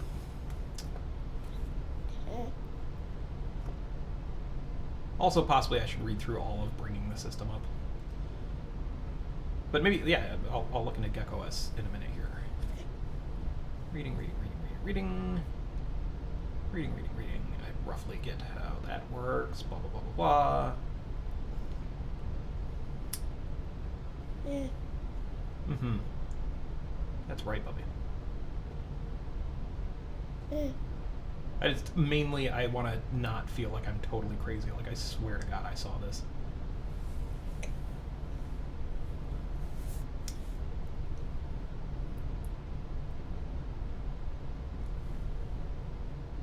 Oh, of course not. Bringing the system up, maybe.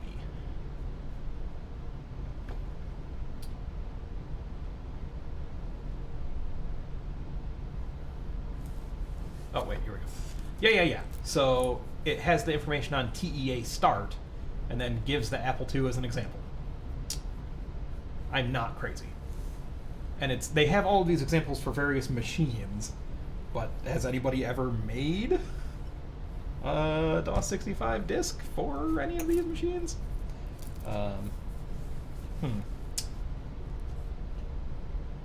Let's look at GeckoS. Let me just... Oh, yeah? GeckoS 65.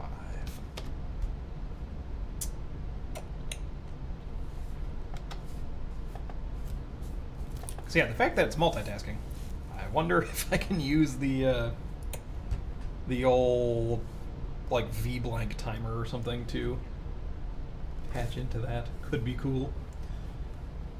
And I've never messed with GeckoS, so I'm gonna scoot back a little bit so you're not kicking my table and getting splinters in your feet.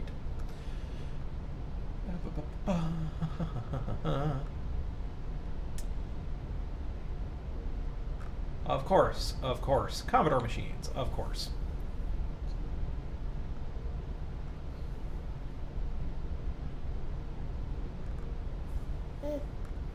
Okay, so pretty much Commodore machines. Yay.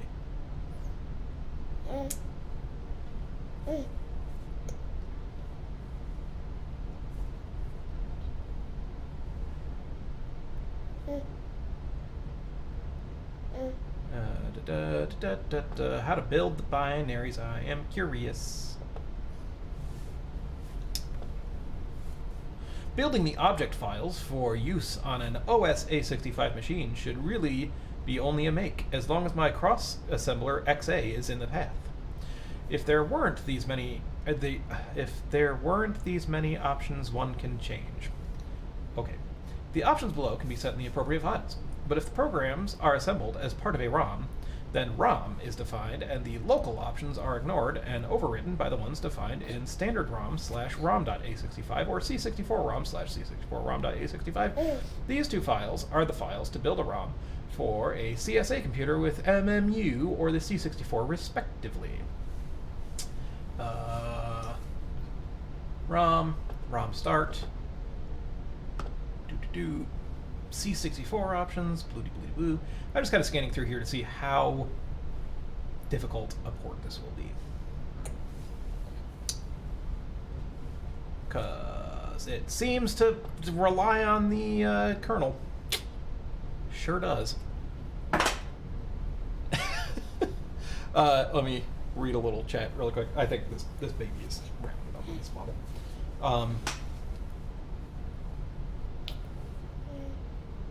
Dave said, just don't do like my buddy CRT0 who ported CPM to MIPS so he could run CPM on the N64. Why would I not want to be like that? Why would I not want to be like that? Worm said, now I'm hungry. Oh, me too, actually. We were in Seattle last week, and being in a place with, Grubhub options has me, now I'm just sitting here like, I wish I could just order stuff from down the street, and I can't. And my wife has the car, so I'm hosed. And we just got back from vacation, so there's nothing in the fridge. And Halion said, hello! Comes the Rebirth thing. Slow. It's coming slow. We're going to attach some address lines in a minute, and then we're going to see about this floppy, if it's still working, and then maybe get something going with some kind of operating system deal. Maybe, baby. Are you still drinking? Are you still drinking? Are you? You seem to be in a better mood anyway. Were you still just a little peckish? You can't decide if you're still done, and if you're done drinking already, can you? Hey guys, babies are awesome. This is not supposed to be the baby channel, but I would like to reinforce that babies are the shit. Do recommend. I mean, they're, a pain, but he's also the sweetest little dude. And again, we take the best naps. The best naps. He might be shitting his pants right now.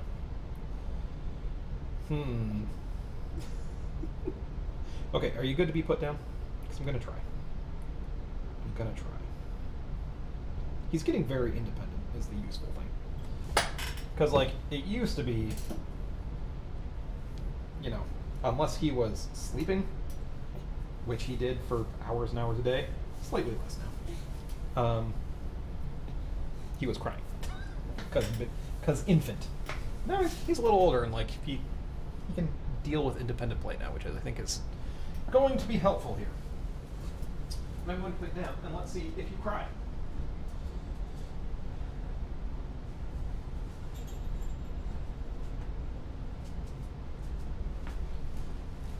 Oh, and y'all are nerds, so if you can think of good nerd things to try and impress upon my young, impressionable baby, I am down. Give me ideas.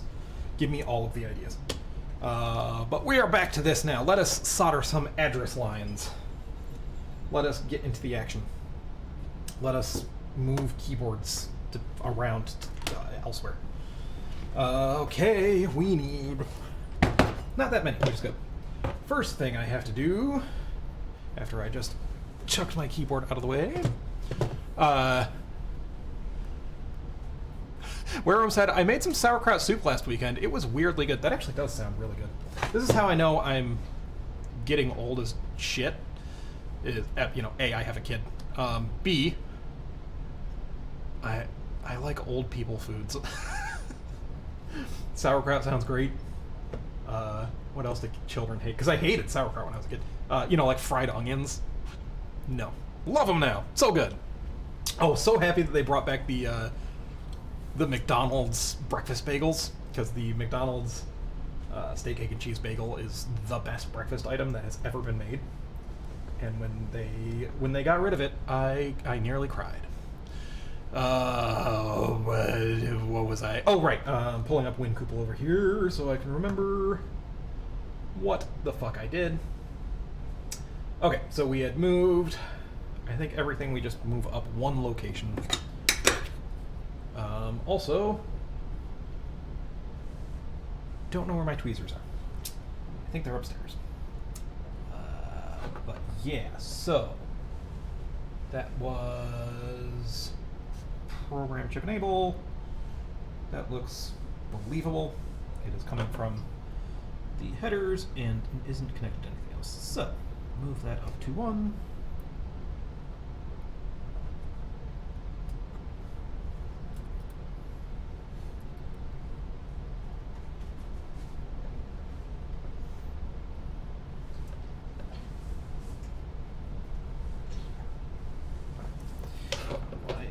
Weird. It's because it's being made by someone who is weird. We all know the answer to that. Okay, so there is the A15 and Phi thing. And then theoretically, I think the NES read write is the same story. Where's that coming from?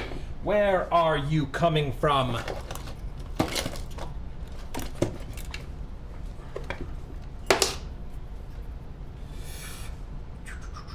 Pin 2, no, pin 3 is coming from somewhere. Okay, so that is also going nowhere else except for there, so I think that is... I was also right about that, just move it up.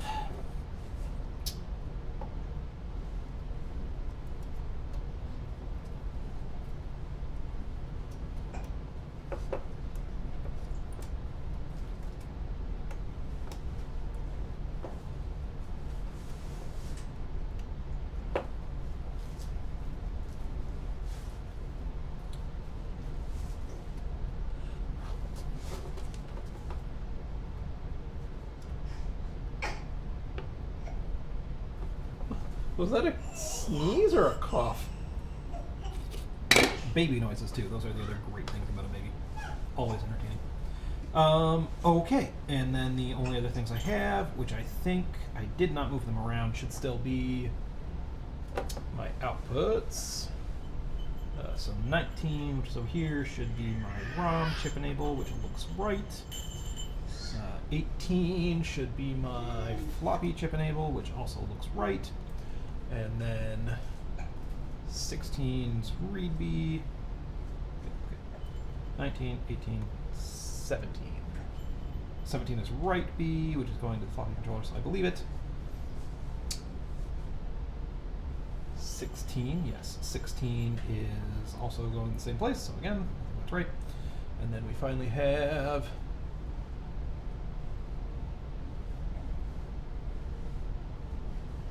hold up. Oh, that must be for the, right, A15 was for the reset thingy. So let me take that and also double check the data sheet on this silly thing to remember what the, I think it's an active high reset signal, right? So if I just tie that to ground, we should be good, right? Yes, I think, what was this thing even called? Is it an 82077SM?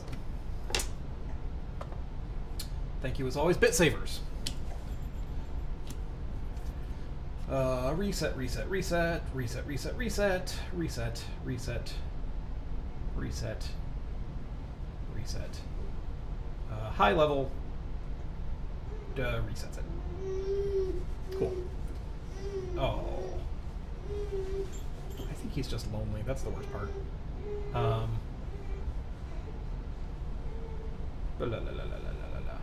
Anyway, yes, so Actify. So I should tie that to ground, is what I should do.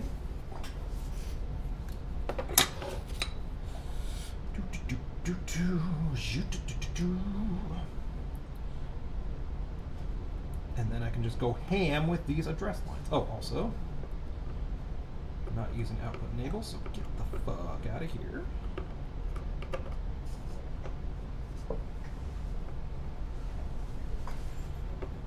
Okay, now you go to ground. Here, let's actually like shorten up this wire and be clean about it. Do you like being able to just like not see anything because my soldering iron is in the way? Okay. Hopefully my tools are actually in order over here.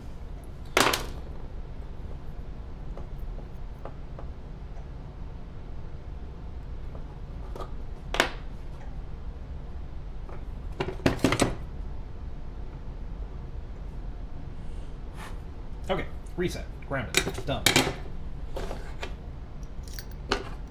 Hopefully we really don't need that. I think the software reset is sufficient. I'm pretty sure it is. So let's just start with high address lines. And I guess the best way to go is to reference the ROM. Blah. So, let us look up this ROM again. Or rather, the standard footprint for these ROMs. Let's see. What was this? I mean, they're all the same. It is a 29EE010. In out.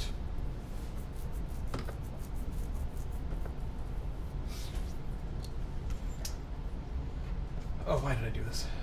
Why did I do this? I just need a picture. Why is that picture so bad? There we go. This will do. So, let us start at... I mean, what is this thing even set up for right now? So, pin 1 is nothing, of course. Pin 2, which is A16, is tied across to the pin on the other side. Is that grounded? No, they're tied to high voltage.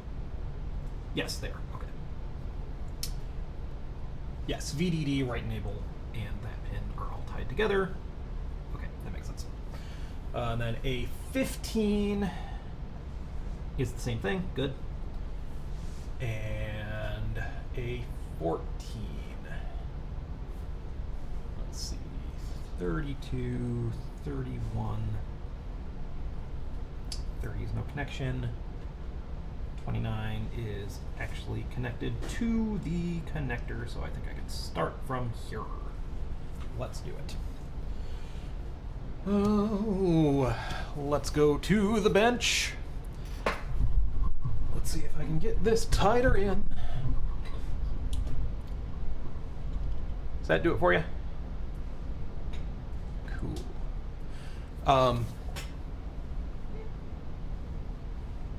Worm said, take a picture of him, digitally age it, hang it up on the wall. When he's old enough to ask, tell him he is a time traveler. That is not even remotely what I was like thinking as far as things to do to him as a nerd, but it's excellent. I was thinking more like, you know, what should I teach him? Should I attempt teaching my baby calculus when he is 7 years old? You know, that kind of shit. Which is probably, I should probably just let him enjoy his life. But that's better. You know what? That's actually way better. Dave says, GeckoOS has WD1772 drivers already. Is that... that's the different floppy controller that you were putting on your board? Yes, maybe? Anyway. Man, I'm getting so many ideas reading Andre's pages that I had forgotten about for the past decade. Is he the GeckoOS guy? I don't know. Share more with me. I am curious. I love hearing about great bad ideas. Okay, so me and my stupid lack of memory. I just need to get down to A8. I just need to get down to A8. That's fine. That's the super fun thing though, is that on these JEDEC arrangements. Pins for A0 through... That was nice to myself. Pin 0 through pin... or A0 through A7 are all nicely lined up. Easy to keep track of. A8 and up are all over the friggin' board, and those are the ones that I need to attach, so... Whoops. And I do have a wire going here that doesn't matter anymore. That's probably the A11. I'm probably doing myself a disservice here.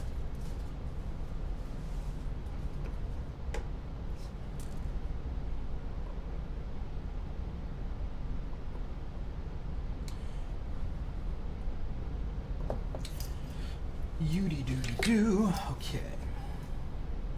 So that is... I never marked 1 on this one. Let me do that, because if I don't mark 1, I get so turned around. Okay, 1 is there. So I need to start actually at A14 is on 2019, 18, 17, 16. Is that correct? 16, 16, 16. Or wait, no.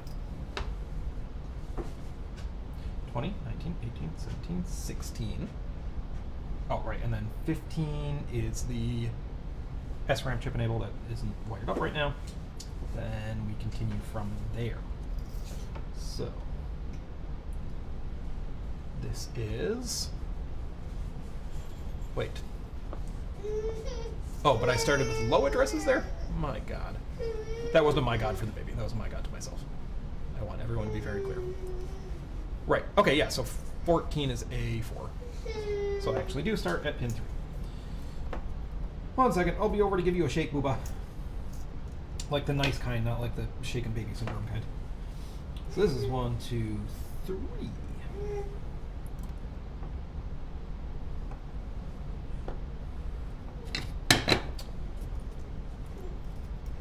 And that goes to something. A14. A14 is the one I was just looking at. It goes VDD, right enable, no connect, A14.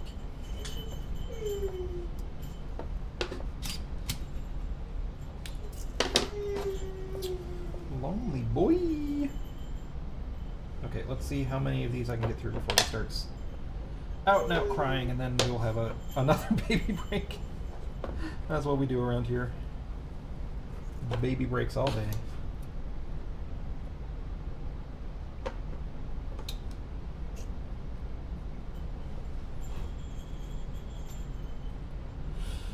Okay. I'm so paranoid. 32, 31, 30, 29. Oh.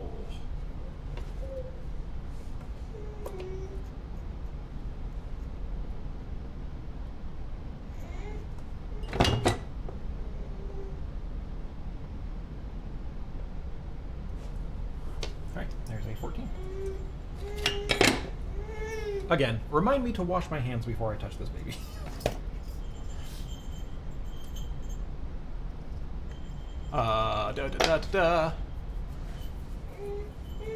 Oh. Dave said, floppy controller should be very similar. And yes, Andre is the Gecko 65 guy. Cool. Cool, cool, cool. I don't know what crazy stuff he got up to, but I mean, if it's anybody you find interesting, then it must be interesting. 1, 2, 3, 4.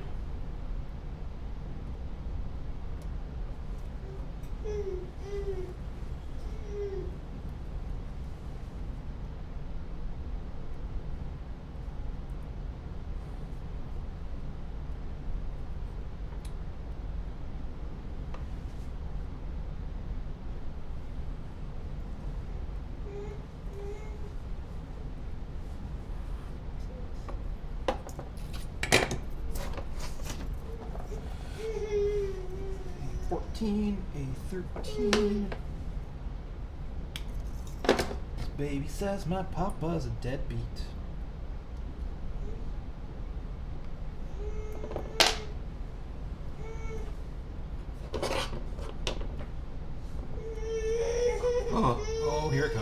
Here it comes. All right, we got 2 in. Oh, the saddest thing is that he just started saying "mama." He was saying "papa" before, which apparently is how it usually goes. But still, that's neat news. But I mean, his mom does more, as you can see, with me being an absent father from across the room. But he just started saying "mama" the other day. It is adorable. All right, let me wash my hands. Call him a baby.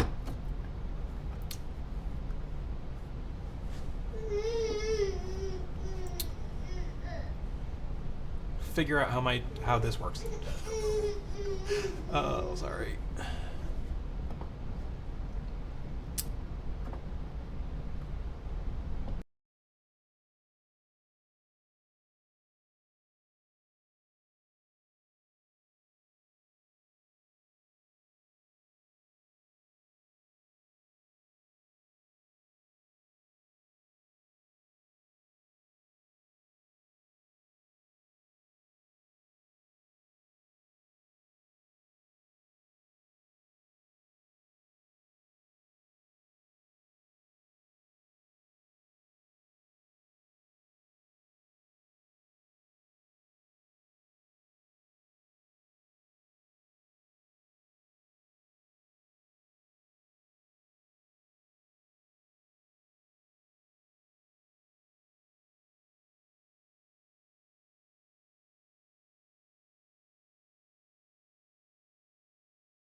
All right, are you ready for part 20 in the 567 part series in which I try and build things? I warned you that the baby was more important. Oh, but he's right here now. I've got him right over here. I think he was a little cold. We've dressed him up a little bit. But now Papa's right here, Booba. He's right next to you. Yes. So, I did like that Wereworm said a nerd thing to teach would be reading. An appropriate bar to set, I suppose. I guess we start with the reasonable things. Okay, where was I? I was at A12. And A12 is hiding somewhere on this ROM. A12 is below A15, because that makes sense. And that is pin 4. 1, 2, 3, 4.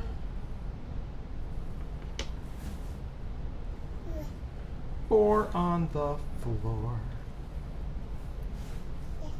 Yeah. Baby agrees. Okay.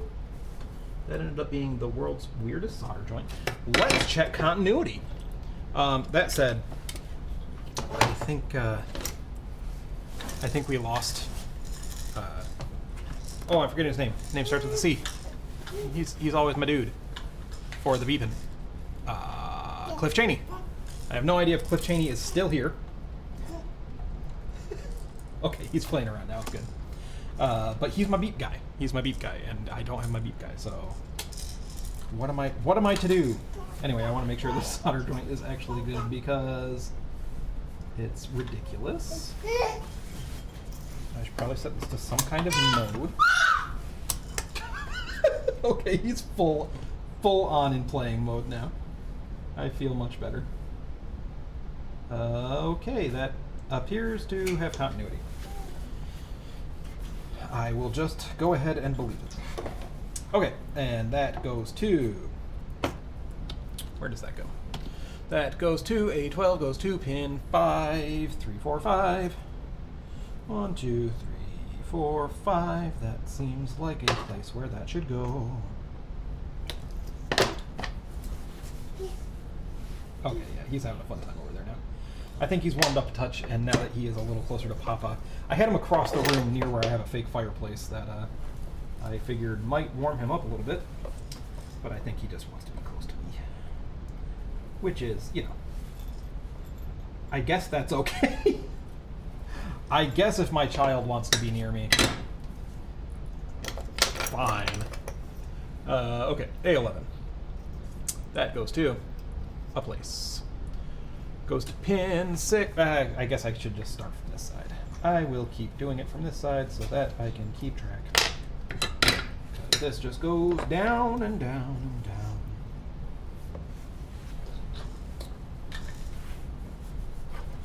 and down.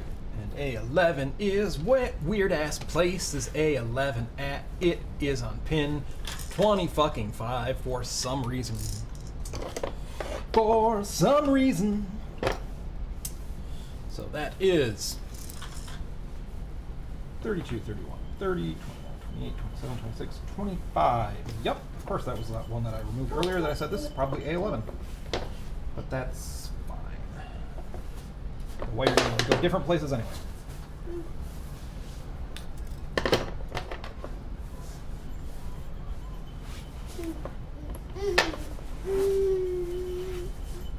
That's the sound of you having fun, right, buddy?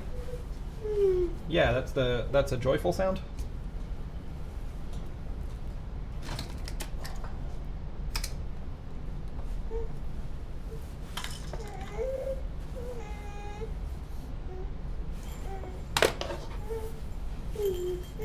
And I lost it. 32, 31, 30, 29, 27, 26, 25.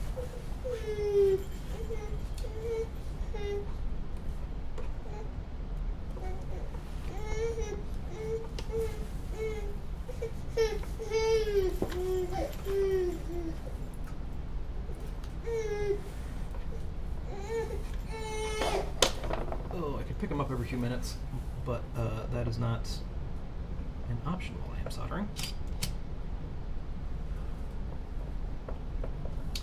Not so much. Okay, I think that's connected. How you doing, Bebo? Oh, bad. Okay.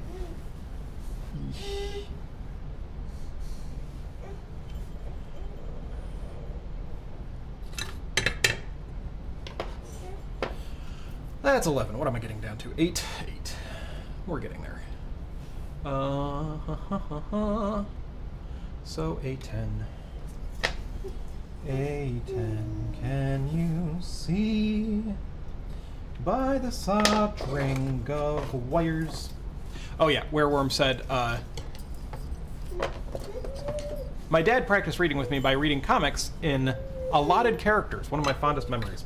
We used to do bedtime stories always. They were the best. I cannot wait to... I mean, we've already kind of started, you know, reading to him and stuff. He's very interested in the concept of turning pages in a book. Like, he tries to do it. How you doing, Bubba? Hey? Hey? What's up? I think he also just misses his mom. Oh, Bubba. Bubba.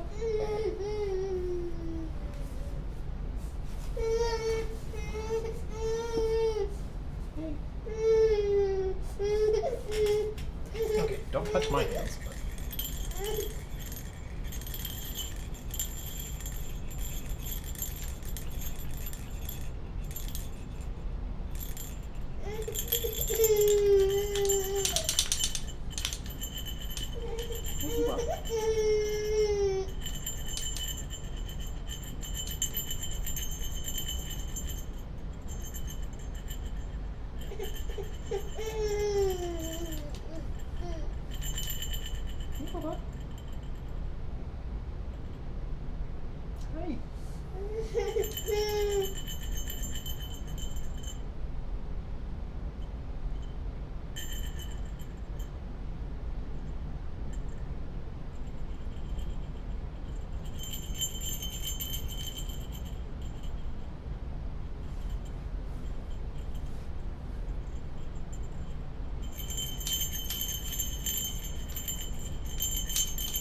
I'm still here, for the record.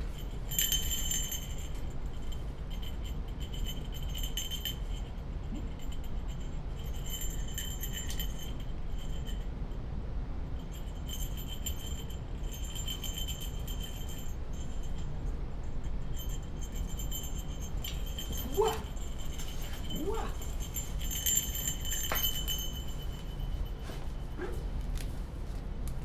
Have you seen this cool book?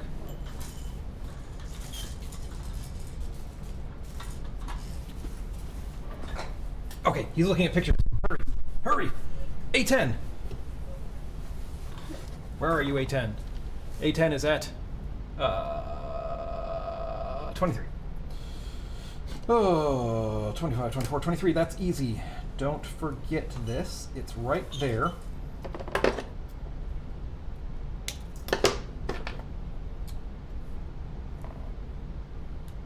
Sometimes you just have to jingle some things, you know? That's all the baby really needs. And that will keep him distracted for at least multiple minutes. 25, 24, 23. Yes. Yes!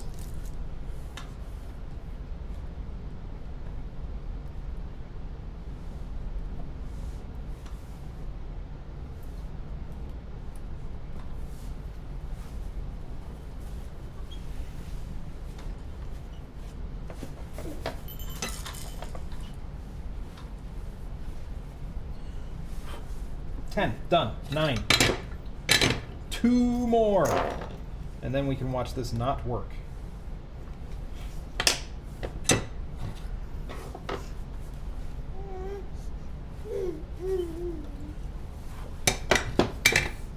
We can get to software stuff just in time for the baby having had enough. A9 is 26. 26, 26. That's just about 25. That's also easy.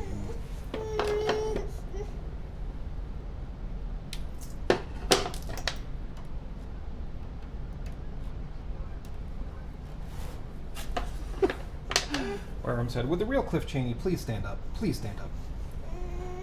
Please don't put one of the fingers on each hand up.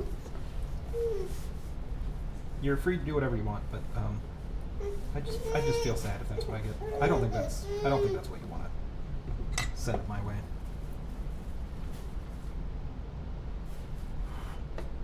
Okay, A9.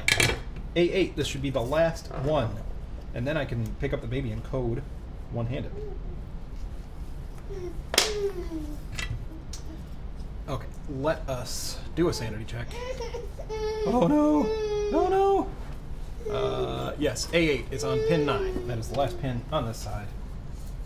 It is the last pin I have available to me. It is the pin that I am soldering to right now. Very good. Very good indeed.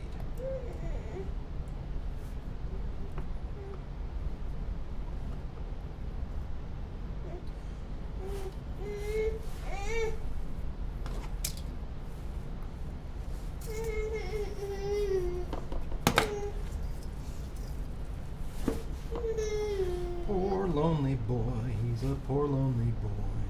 He just wants to hang with his papa all day. Poor lonely boy, he's a poor lonely boy. He's just a little baby.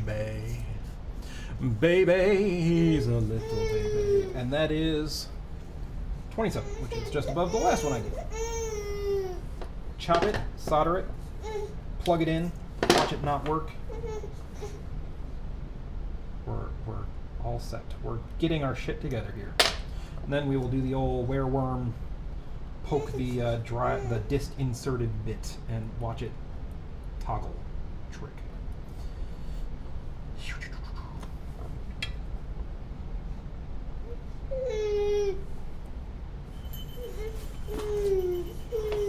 Soldering irons are hot. I just want to make sure you're all aware of that. I just now found that out. From personal experience too, so you can trust me. Oh, this baby. Alright, that's it. That's all I need. The rest of these I can ignore. So let's plug this in, see if it boots. I'm gonna wash my hands, and then seriously, I'm gonna one-handed baby code. Because that's how we do shit around here, you know? Isn't that how we do shit around here, Elliot? No, that's how we do shit around here. Hopefully I'm plugging these in the right way around. Oh wait, right. I did this thing. The blue one on this side, the black one on this side.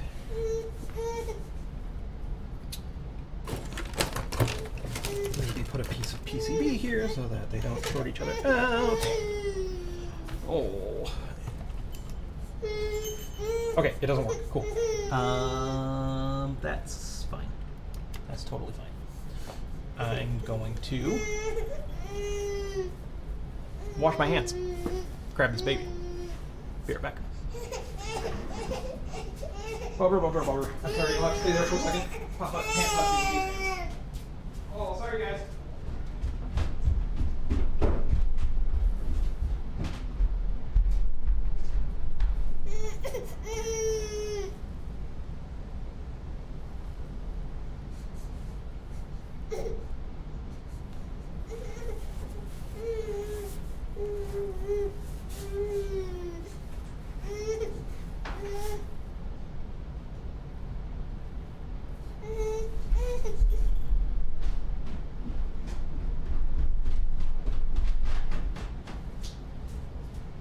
I mean, it's probably fine. He probably, like, there are maybe trace amounts of lead on my skin. His formula probably has more lead parts per million. But you know, I don't want to be seen on the internet as oh, baby feets. Baby feets, that's what you will see of my baby. As exposes his baby to lead guy. That a little better, Bubba? He's just a lonely, lonely little man. Where said another nerdy thing. My dad showed me how to make a Mobius strip and made me cut it lengthwise. Different results for half full and double twists. Yes, that is a classic. Absolute classic. So, I wonder what the issue is. Am I? Let's check the obvious. Any bad connections? Nothing that looks terrible, because it's always something obvious. Those look fine, I think. Alright, well, that's that. What can I do besides just slapping this thing on a scope?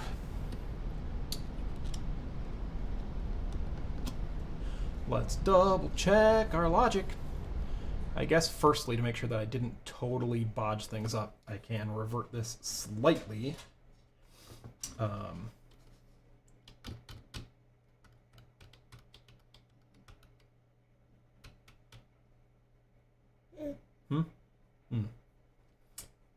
Wondering if this even makes sense.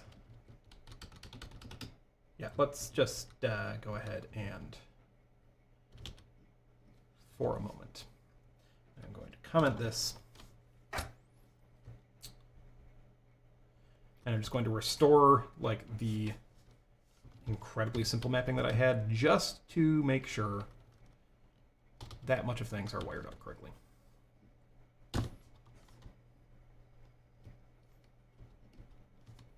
It is kind of fascinating how interested the baby seems to be in all of this. He's watching me go. Okay, save it up, save it up, save it up, build it up, build it up, build it up. One warning, that's the header thing. Cool, that's fine. Program it up, program it up, program it up. FGC mapper.jed. Pull it out, pull it out, pull it out. Bless you, little baby who is in a cold basement. Bless you, my son. I had a little tiny screwdriver here that was doing such a great job for pulling chips out. And it's gone. It's gone. We have to try and use this one, Bubba. Were you stealing my screwdrivers? Were you stealing my screwdrivers, little man? Oh, I put it back where it goes in its case. What a maniac. Elliot, you think I just didn't wire stuff up right? You think so? You think my logic is just incorrect? That's a total possibility, too. Yeah, I mean, who knows, right? Your papa's a silly man who does silly things. That was actually really nice. I just want to not expose you to, heavy metals. His hands are thoroughly tucked in. But it is cozy. I think he still misses his mama. It's so sad. Sweet little babies. They just want their mama.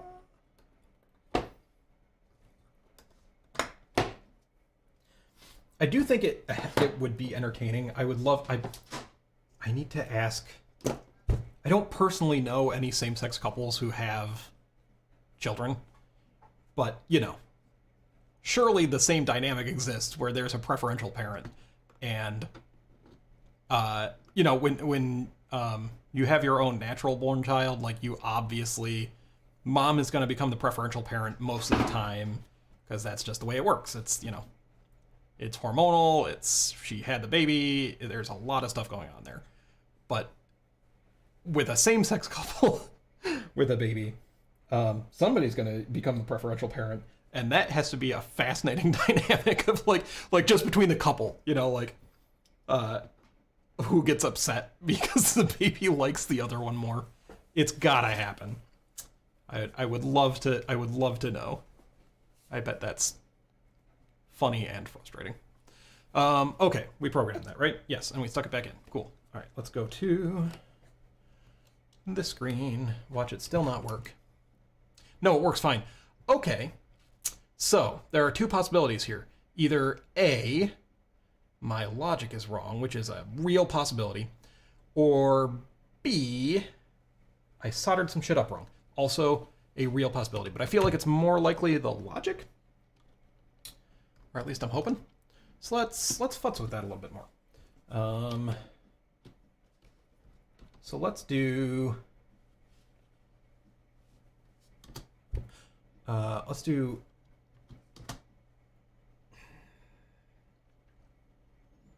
let's just do with A14. Let's just start adding shit until it stops working. So I want ROM chip enable B to be low if program chip enable B is low. Wait, I want ROM chip enable, because we have to do this backwards. I want ROM chip enable B to be high if program chip enable B is high, or A14 is low. Let's do that. Yeah, because I want it when A14 is high.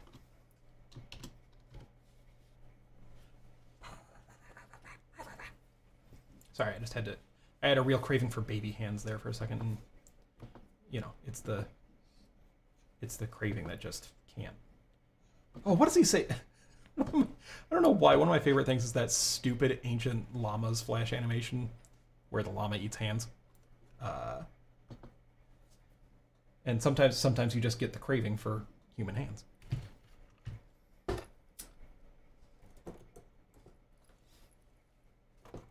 I will, one second. We can make this baby. We can get some entertainment out of him in a second here, because I have taught him how to do. I don't even know what the word is for it. You'll know what it is as soon as I do it. And I don't think there's a word. Maybe Wereworm can tell me if there's always a German word for something, so maybe Wereworm can tell me. It's Carl. Yeah, there we go. There's Wereworm. Carl, you can't just eat people's hands, Carl. It's such a stupid video. Okay, are you ready? I don't know if he's in the mood to do it.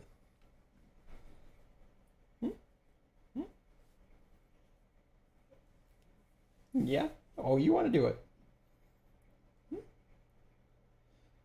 He's in a very in-between mood right now. He's curious and he's quiet. He's checking everything out, but he's not, like, happy, per se. He's not joyful. Anyway, I'm trying to do that thing, and he loves it. But right now, he's not in the mood. Anyway, this is programmed now. Let's see if it boots. Utility doot. Okay, good. Yes, good. Let me just add the rest of them like that, because God knows, my logic might have just been stupid. Might have just been incredibly stupid. So let us go to Kubel and just add these bad boys. Not 14. We'll just keep doing this, right? So if any of these is high, no. If any of these is low, then ROM chip enable will not be selected. I don't know. We know not to trust my logic. Not A12. Not A11.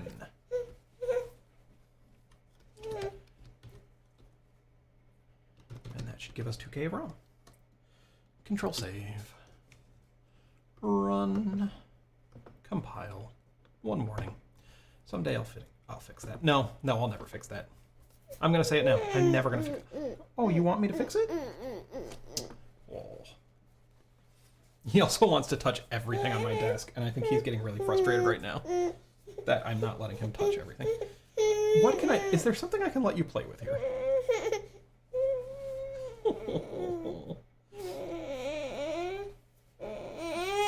Oh, that's also tired baby sound. Ooh, here, play with this Sharpie.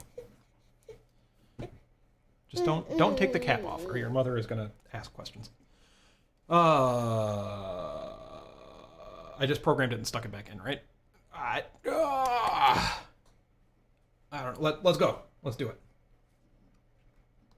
No, I don't trust myself. I don't trust myself. I'm gonna I'm gonna do it again.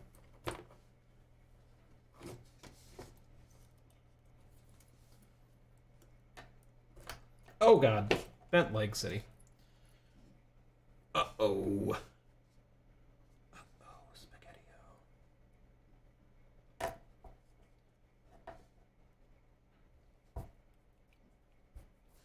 Huh. Let's try the old classic, jamming it back into the socket and using the socket as a leg bending tool. The old standby.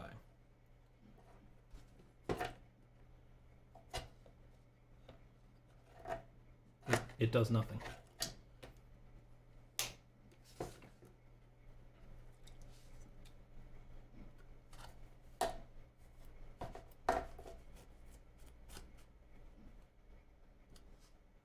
It did something.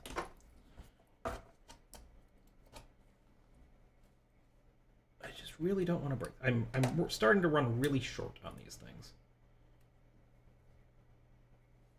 I am concerned that this may be my last one if I mess it up. I have the ones on the keyboard, but you know, I'm using those for the keyboard. Okay, I'm just gonna go whole hog. I know I already did this. But if I didn't, well, I would be remiss.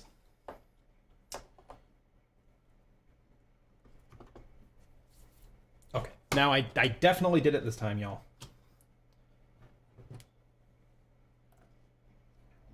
I bet I could get you back in the socket. You seem fine.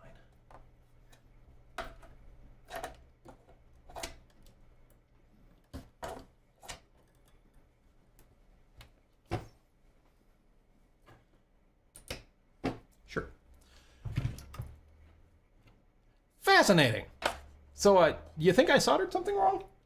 It's totally possible that I soldered something wrong. Huh. Shoot. I really don't want to take that thing back out again. I really don't. But I bet one of my address lines is wrong. Wrong. I bet it's wrong. Or just not hooked up correctly. Or just wrong. What do you think, child? Oh my god. He wants to put his hand on my desk too, and it's made of the most chipping apart plywood. Come on, Papa.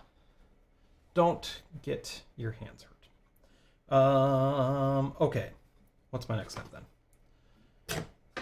Because these all look more or less okay-ish good.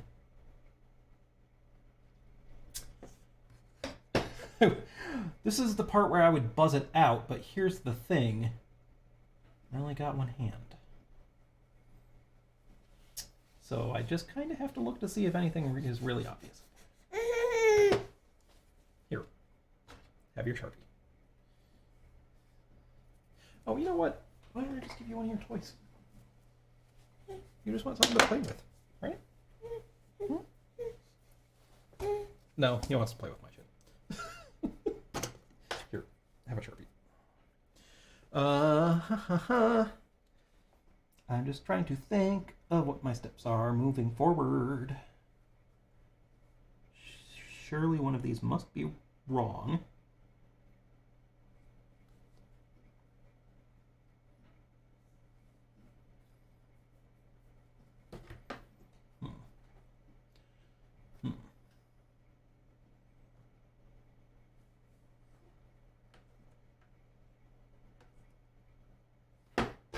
Or alternatively, I have a bad solder joint. Also a possibility. Let's see if I can do some buzzing with a baby. Buzzing, baby. Let's just do this from the top. Hopefully that will confuse me less. Let's go to the pinouts. And let's go to the couple. Welcome to a nice, relaxed evening with your host, That JoJo. Oh, did you drop your Sharpie, Booba?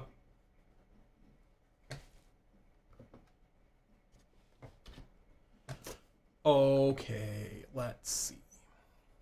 So, So, little Bubba. Oh, I have messed up my pinouts. Great.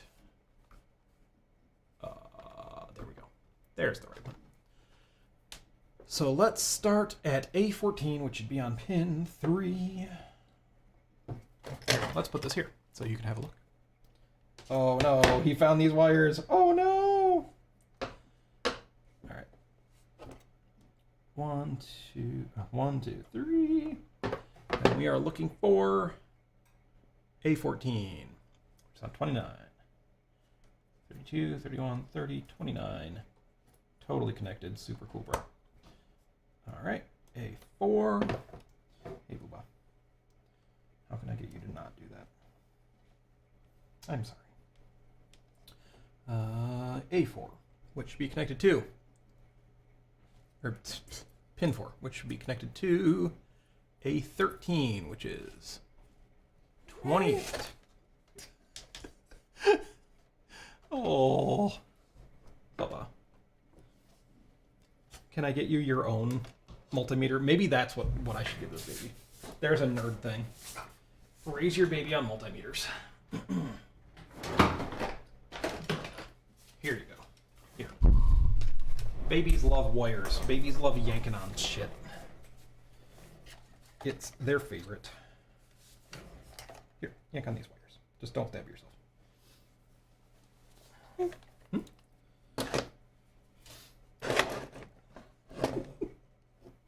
Have fun. I don't think this is a recommended tool. Toy? Tool. Tool. There. Have fun. Okay. Where were we? 1, 2, 3, 4. Should go to...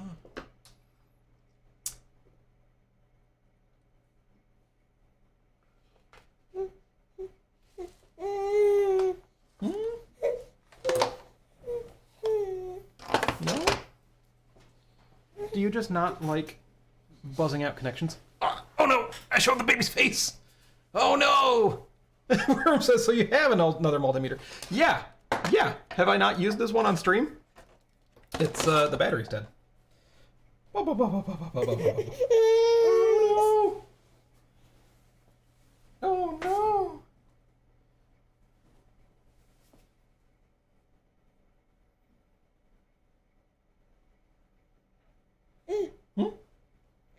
What? Babies are fickle.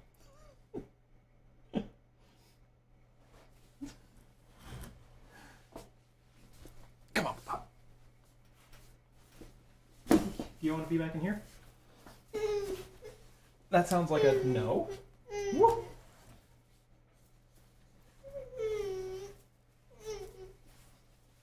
Guys, this stream though. Okay, he has found his dog. I think I have bought some time. Back to this. Oh no, no, no, no, no, no. 1, 2, 3, 4. That should be A13. A13 is on 28. 32, 31, 30, 29, 28. That looks good. That looks great. Okay. It's probably my logic. Oh no! 5 is A12. A12 is 1, 2, 3, 4. Looks good. Looks great. A6 is A11. 6. A11 is on pin 25. 32, 31, 30, 29, 28, 27, 26, 25. That looks good. It's looking like my logic, guys. A10. Pin 7. And is 23. 17, 18, 19, 20, 21, 22, 23. I might have a small bridge. Oh, no. There may be a small bridge. Maybe. Oh, no, no, no, no. 8 is A9. Which should be 26. 32, 31, 30, 29, 28, 27, 26. That was good.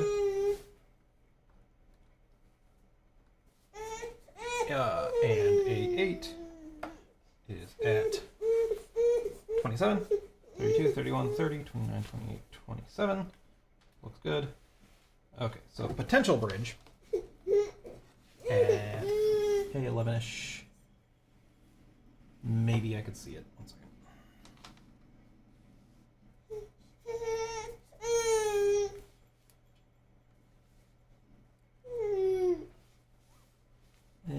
Marginal. What do you think, Elliot? Marginal? You think it's a real issue? I don't know. Let's figure it out. Find out. Otherwise, everything looks fine. So it's probably that logic. Yep. Nope. Oh, baby, baby, baby, baby. Baby, baby, baby. Baby, baby. You sure are a baby. You sure are a sweet little baby. Oh. Are you hungry again? Are you sleepy again? Yeah, he seems a little bit delirious in that way that babies get, where he doesn't know if he's happy or sad. You don't know, do you? You just do not know. Here. Be here now. So, okay.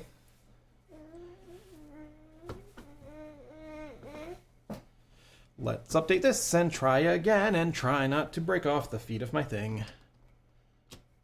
I'm probably going to break off the feet of my thing. Feet of my thing, the feet of my thing. Okay, let's just try what I was originally going to do and just remove these and see if having 2 of them works.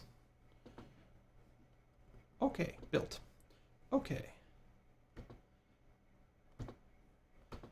Program. Okay. Because if this doesn't work, then it's that logic, and that logic doesn't make any sense. And that is what the issue is. It's the only way.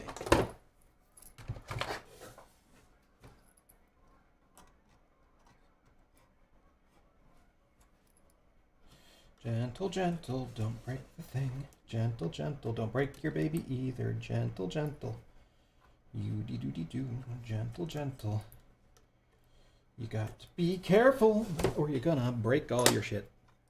And you don't want to break your kid. Gotta be gentle. You gotta be gentle. Program. Gently program. Program. See if this works. Program a program. I bet it won't.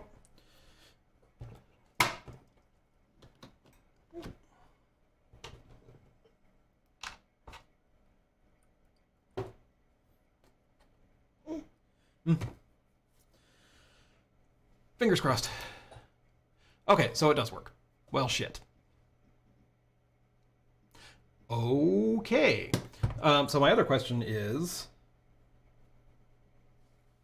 I mean, that doesn't really make any sense. Hide your face, son. Hide your face! We don't want people doxing my baby. So could be we have still have a bad connection somewhere.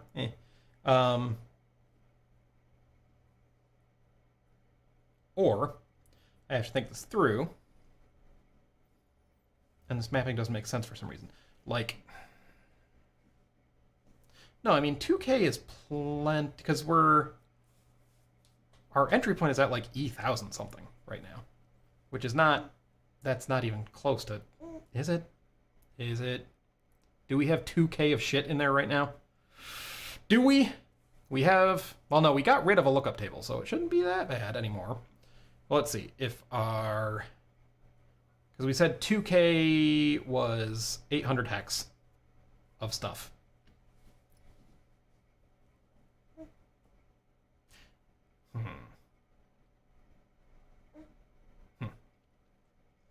It might just be that. It might just be that. I am not mapping in enough. I'm not giving it enough leeway to fit in the full amount of ROM that we have in there right now. Which seems kind of weird, but That's a real possibility. So let me, like, I could sit down and actually do the math on that. That would be a straightforward thing to do, but you know what else I can do is just keep on trucking. Just keep on trucking and add A12. Not A12. Save. Run. Compile. Mm-hmm. I agree, Booba. He thinks this is a great plan of action. He says, Papa, you're the most brilliant engineer who's ever engineered anything in the history of the world. And I say, son, you're a fucking liar, but I love you very much.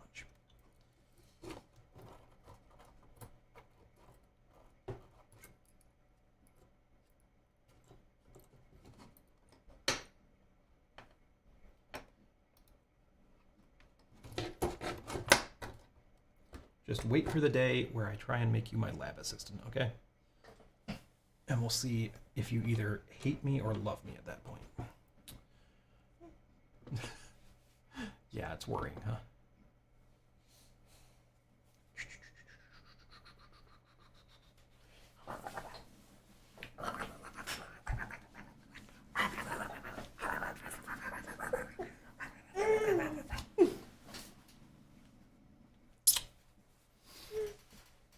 Okay, all right, okay. Yeah. Okay, here goes a try with everything but A11.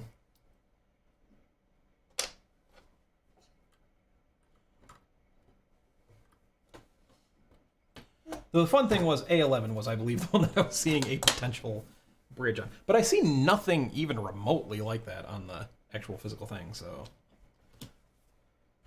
Oh, fuck. That was a mistake. Okay, so including A12 makes it not work. Makes it not work no more. Interesting. Interesting, little baby. So... he says I'm talking too much. So if A12 makes it break... I mean, that means if we can only use A13 and A14. Yeah. We can only use A13 and A14. Of course, A15 is already selected for us. So out of a 32-bit address space, that means that our ROM is contained in a 32 divided by 16, 8. That's crazy, right? I'm surely either just thinking this wrong, thinking through this wrong, or A12 is fucky. Sleepy baby, huh? Yeah, I knew you were sleepy. I could have told you that. Yeah, so that's insane. Because, yeah, that would mean that my code takes up more than 8K, which is... So clearly I'm misthinking through something. On something that should not be very complicated. Or there is a hardware issue at A12. How can I test this? How can I check this, my little baby man? How do you recommend I give this a look? What do you think? What do you think I should do? A12, eh? I mean, like, you'd think it would screw with ROM decoding if it was screwed up. Let's just check it. Ellie.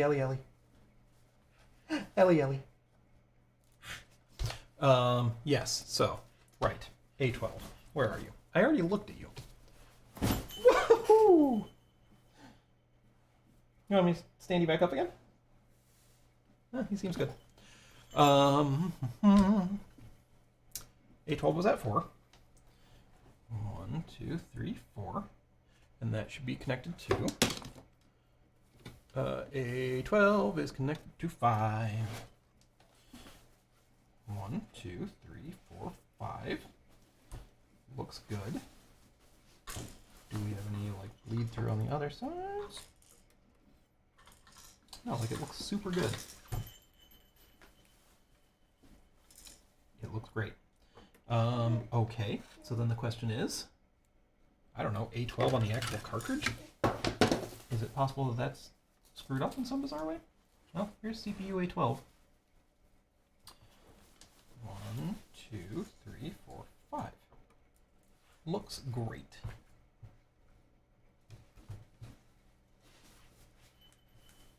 So it's something about our addressing, I guess. I don't know. That's very mysterious.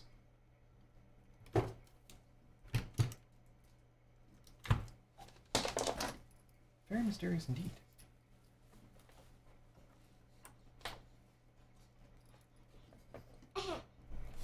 Oh yeah?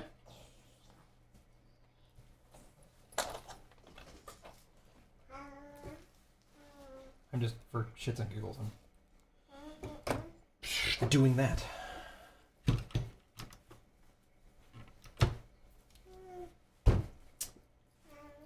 It's always stuff like this, man. I just don't even freaking know. Ah! What could possibly be going on here? Something's screwing up A12. But what? How? 1, 2, 3. That was the one that had the really friggin' crazy looking solder joint. Let me mess with that.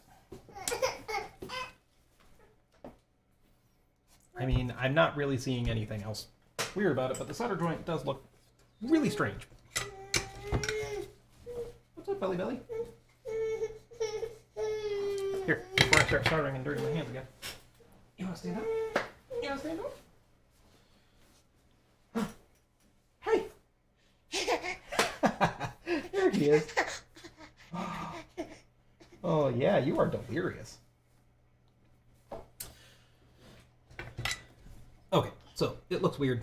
Let's unweird it.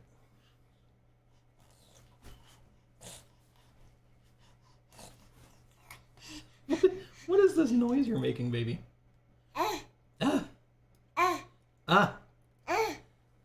Vowels. Yeah, this wire looks bad. Oh, I'm just gonna redo it. Yeah, there's my happy baby sounds I love to hear.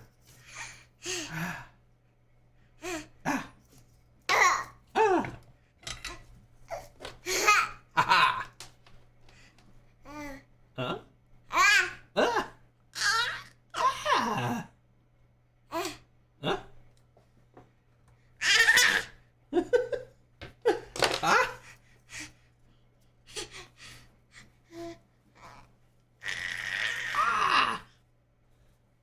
1, 2, 3, 4.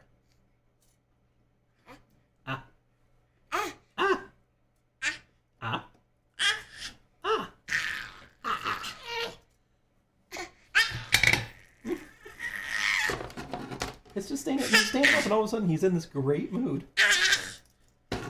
I have done nothing else.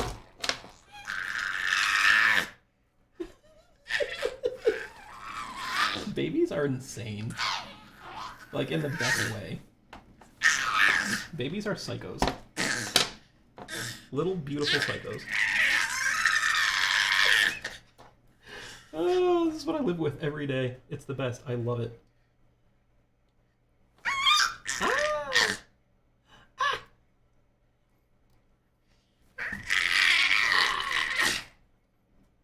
I think I just spit on the table a little bit. Oh, God. Silly wires. Silly wires.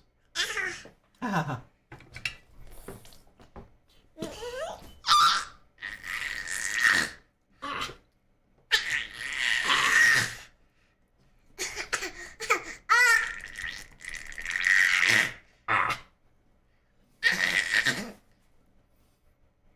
This is what baby needed.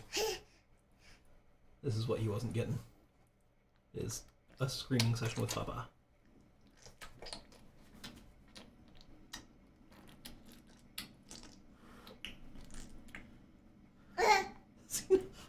in a great mood. He is in a great mood. You don't even know. You can't see his face.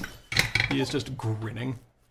Worm said, I make the same noises when I grab the wrong end of the soldering iron. Ellie. Every now and then, he sounds like the droid who's getting his feet branded in the one scene in Star Wars. Okay, so wasn't that? Woof. And oh. Okay. Hey, Booba. Hey.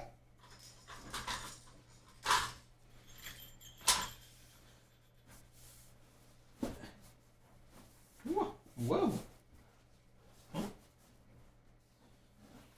See, there we go. Yeah, we're good. We're good. Okay, so what the living heckin' heck? Still not good. At all. Ah.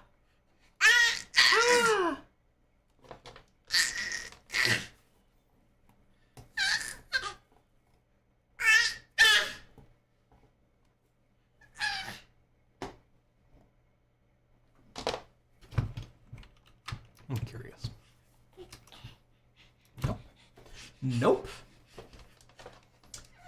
I'm just like, what is it about A12? How can it be A12? What on earth about A12? I'm not really seeing any shorts.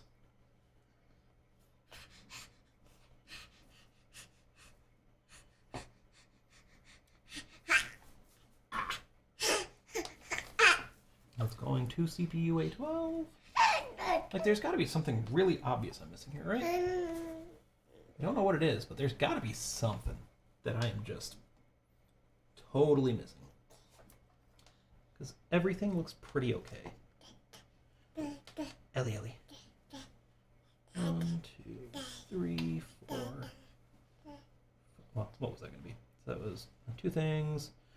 Then 14, 13, 12.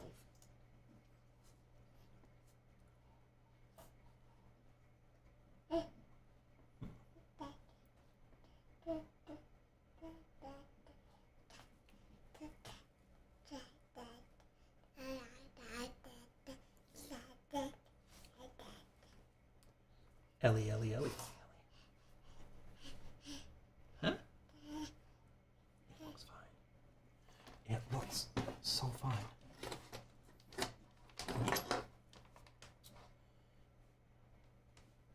Is there something wrong with my chip?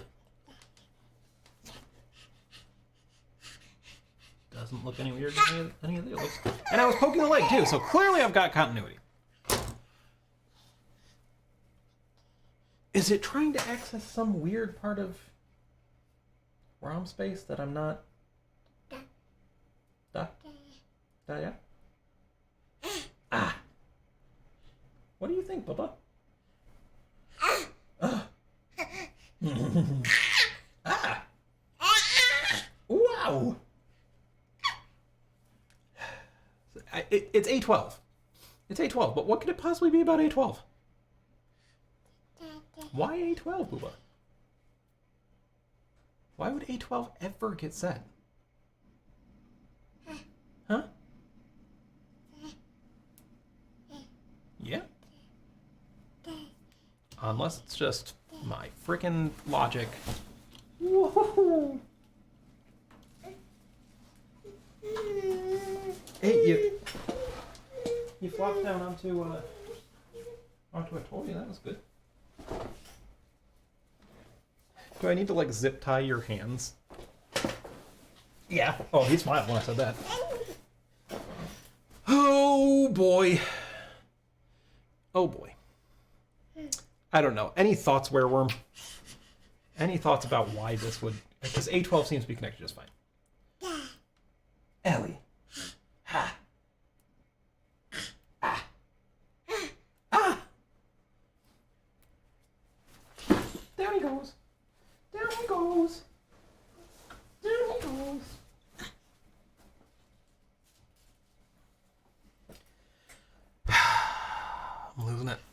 I'm I'm losing it. We've been going through 3.5 hours, and I can't figure out why this won't match A12. Is it something in my code? Trying to access that location? But it's not like it'd be trying to jump to it. Yeah. Yeah. Uh-huh. Yeah. You're right. Ah. Ah!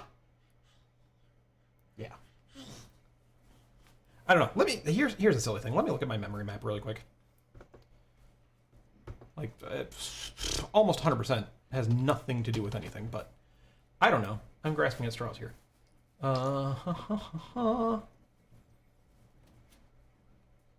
Eh. Ah. Ooh. Where is it? Symbols.txt. Ah.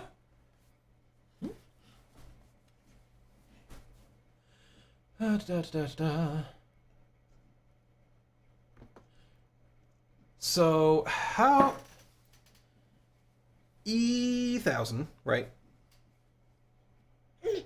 Worm says, it won't be the space before A12. Look at the files it wrote for cryptic clues. Maybe I should.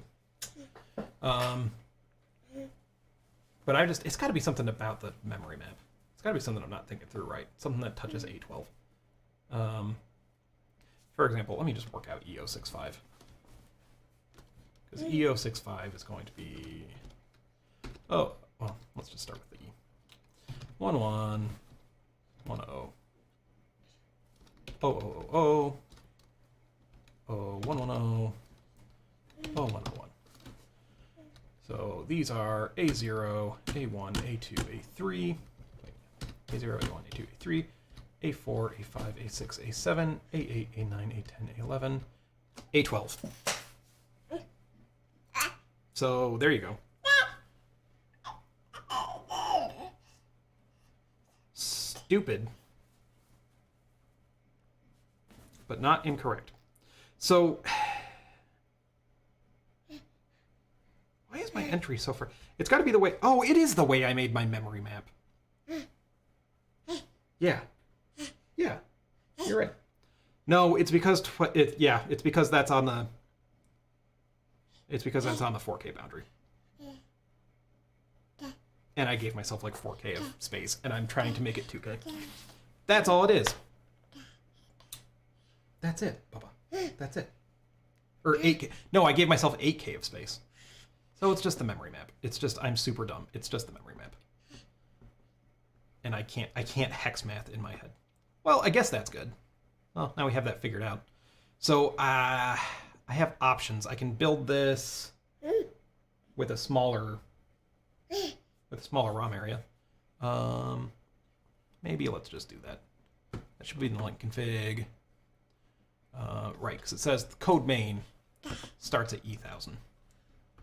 And so what is 2K from the end? That's going to be... What is that going to be, Ellie? That's going to be... What? That's going to be Ellie falling on his boot. Oh, what is that? Maths people. People without silly brains. So if we have... Windows, hex calculator. Just do it.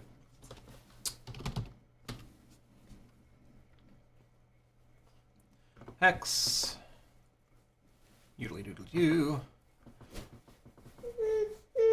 Oh, booba. Booba, booba, booba. What am I even looking for? Right, so that's the one. That's the size of memory minus 800 is 2K, right? Yes, because 400 is 1K.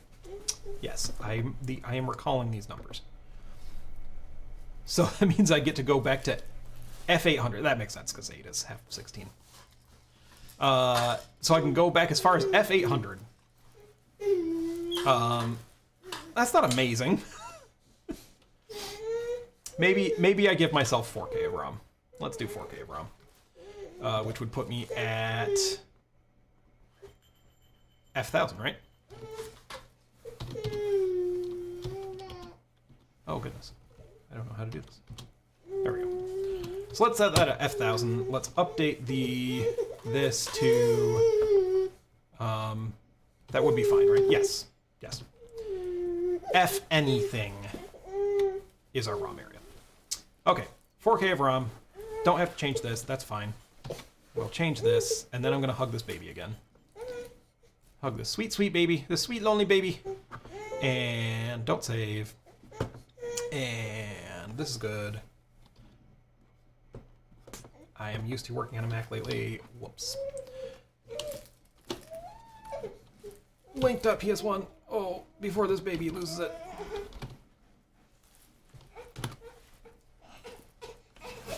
Make sure this is off. Oh no! Okay, here, I'll grab you. I'll grab you. Or, you know what? Just stand. All you want to do is stand.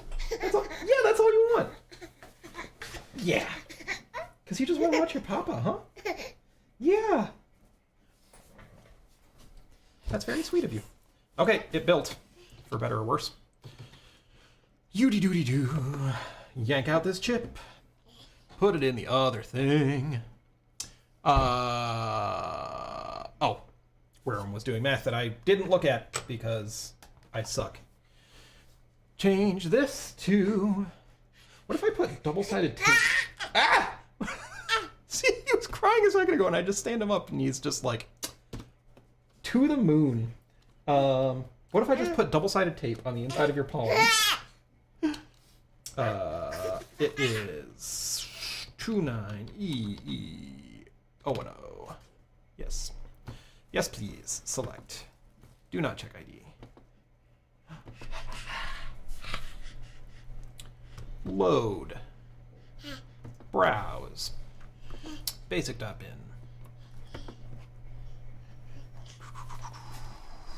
Offset 1,000, 10,000, whatever.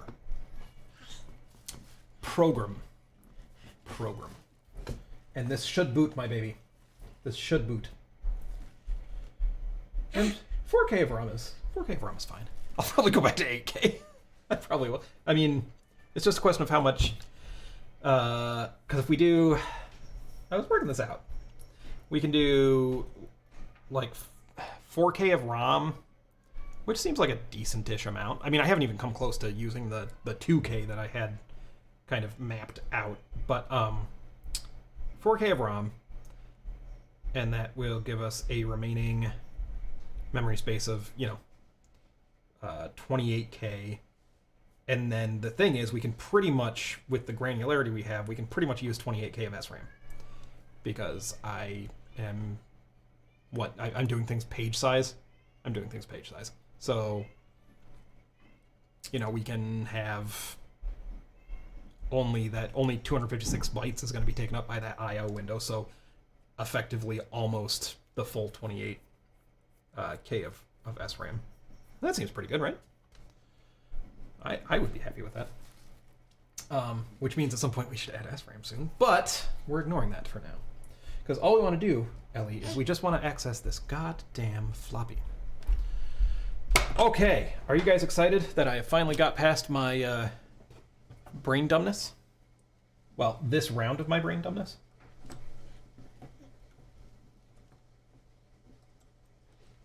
I think we've got a good balance going. The baby's into it, I'm into it.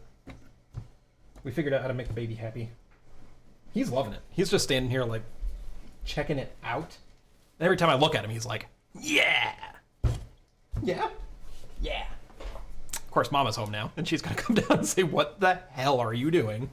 I don't want to say, I know. I know. Look, the baby loves it. Well, there you go. Okay, cool. But I probably have changed. Well, I don't even have the floppy drive mapped now. But there we go. It was just that. It is fixed now. It is fixed now. So now, next step is, now that I friggin' know that's working, let us actually map this floppy controller again. There we go. Which should be easy now that I understand what that problem was. And yes, so we kind of already had this. So floppy drive chip enable is that. Or, oh, and I have to do the right pulse, so that's fun. And so basically, we need this to be, if any of these is high, yeah. If any of these is high, then we say, get out of here. And how many terms is that now? 1, 2, 3, 4, 5, 6, 7, 8. Perfect.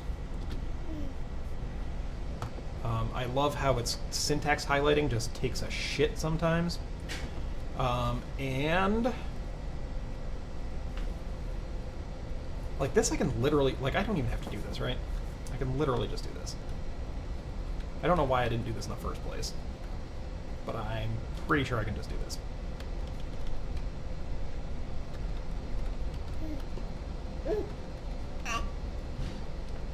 Do you agree, Ellie? Do you? Yeah. Well, we'll see what happens. And a thing, of course, is that in the code, I'm going to have to change some of that shit around. So let's do the old twofer. And oh, if I had written this code good, then the base address would already be like a constant that I could just change. But no. But that said, for now, what I'm going to do is I'm just going to skip the floppy code, which is going to be looking in the wrong location anyhow. That's your mama. Mama's home. She's dropping stuff all over town. What was I doing? Right, the basic.sm, and we're going to skip the floppy boot shit.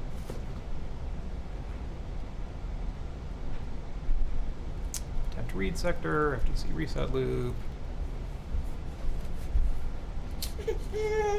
What? Have you been standing too long now? Now this is terrible. Enable rendering, init keyboard, init APU, and then literally just JSR, or no, jump, init, save, okay. Because now I can poke at the floppy controller if everything is set up and mapped correctly through the monitor. So let's build this and program it, and then we will reprogram the... Down he goes. And then we will reprogram the 16v8, and then we will see if we can poke the floppy. You want me to go take you up to your mama?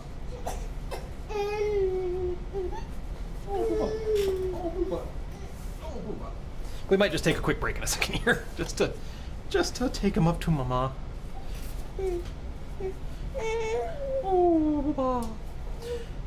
Okay, it linked. Cool. I'm cool with that. Let's do it again, because I looked away from the screen for even just a moment. I think you need another nap, too. Sweet boy. You are super sleepy. He'll never admit to it, though. Program. I need to actually put it in the thingy first. I know, Ellie. I know. I gotta take it out and I gotta put it in the thing. You're right.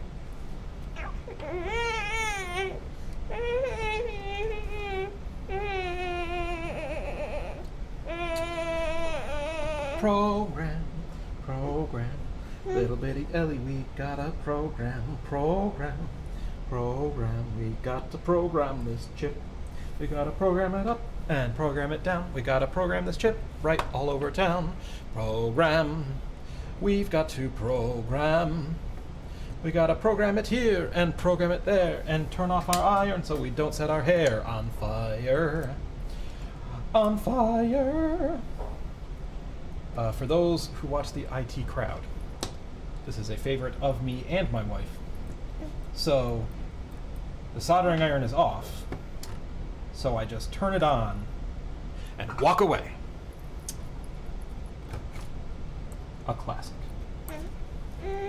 We should have named you Morris.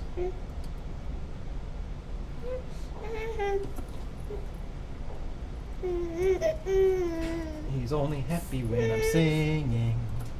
He's only happy when I'm singing. He's only happy when I'm singing, the sweet little baby boy. He's only happy when I'm singing.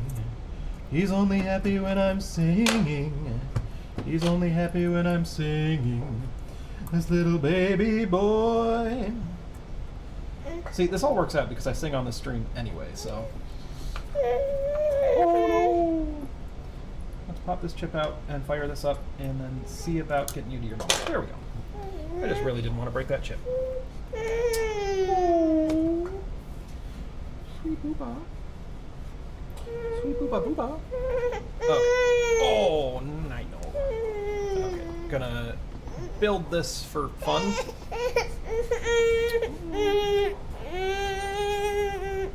Okay, that looks good. Oh wait, no.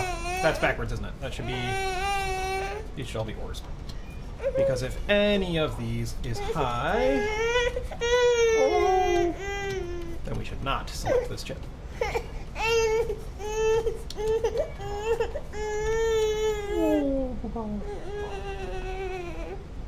Oh, sweet baby of mine, he is just crying and crying.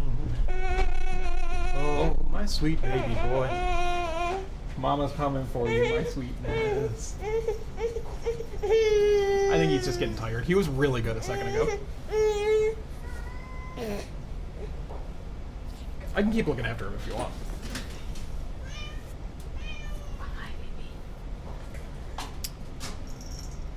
Did that compile?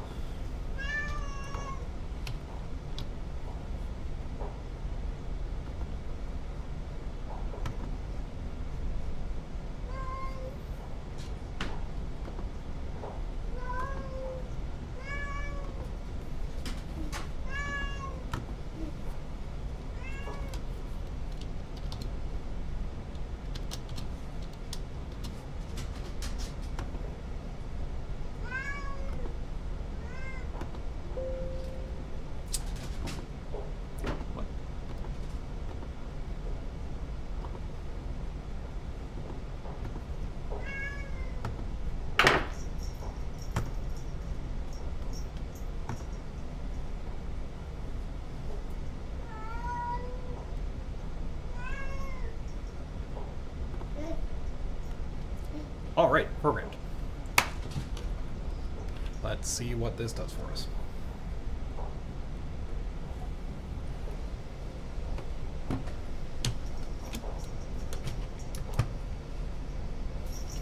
Nothing. Nothing. It blows the whole thing up. Interesting. Fascinating, even.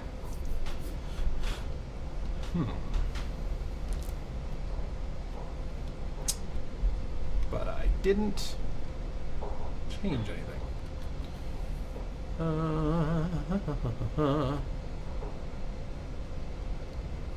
Yet again, is my logic correct? So if any of these is low, it enables the ROM.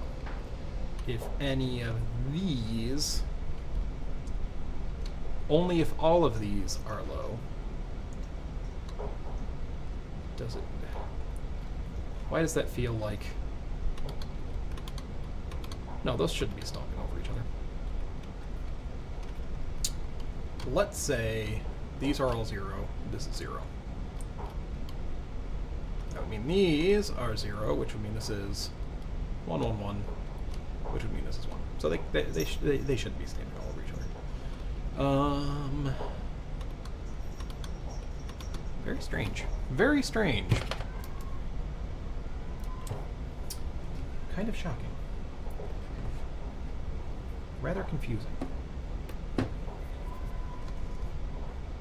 Let me just super double check a thing. Is it because of the read and write? Like chip select shouldn't be. I don't know. I don't know. I know not. But let's just do this thing again that we love doing.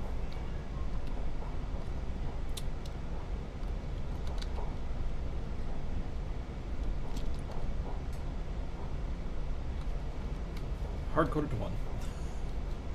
That's what we do around here.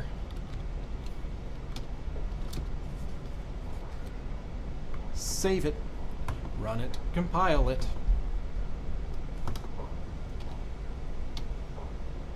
Load it.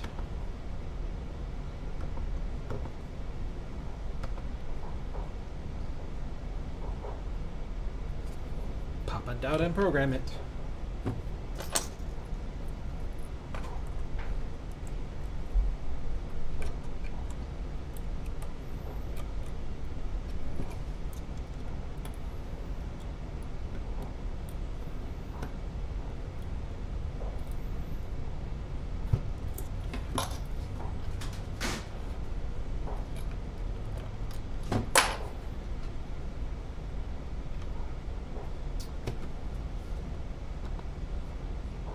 Do it.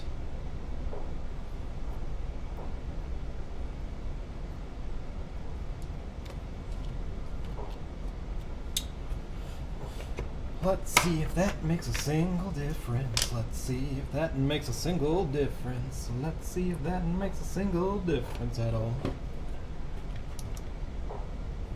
No! Fascinating. The balls. What the balls, I do ask you.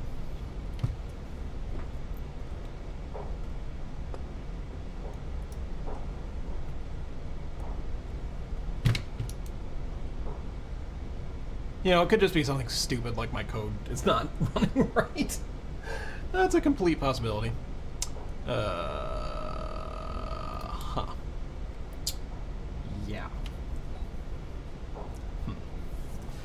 You want to try something smart for a second? And go over here and... Oh, I already closed it. FCEUX and try and run our ROM, which is why we built this ROM in the first place. And see if it does the same thing.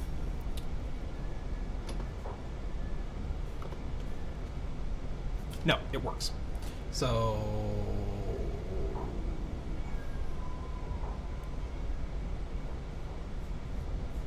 I say. Fascinating. Fascinating captain. Let me make sure I didn't break anything. Doubtful, but, you know, whatever. You should check. Making sure I also don't have this in backwards or something stupid. Okay.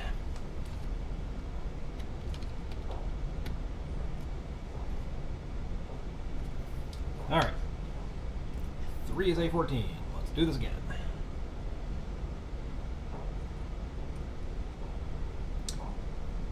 Nope, that looks fine. I'm sure these are all going to look fine. 3 is A14. Looks good. 4 is A13. Looks good. 5 is A12, notoriously. That looks good. What changed? What did I change? What could I have possibly changed? Oh, God. What? I'm just going to restart WinCouple because it's being weird and it's concerning me. Where it says, maybe test the gal on a breadboard? Maybe. Maybe.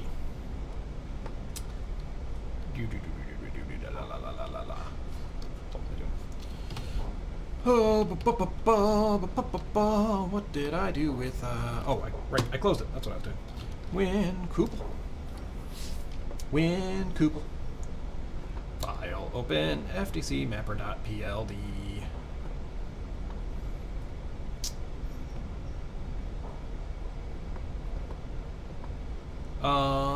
Is it something silly like I didn't connect some of these? No, I went all the way up to AA, right? Well, I mean, and also I commented this out and still being dumb, so... Huh. Huh. I don't know. I'm just gonna poke at it some more, I guess. I'm just going to reprogram both these chips to make sure I am not, like, totally losing it. I should probably also check those WinPoople errors just to make sure, you know, it actually built okay. Seeing as apparently that's not reliable. You know, just like the thing that says that it built in the UI.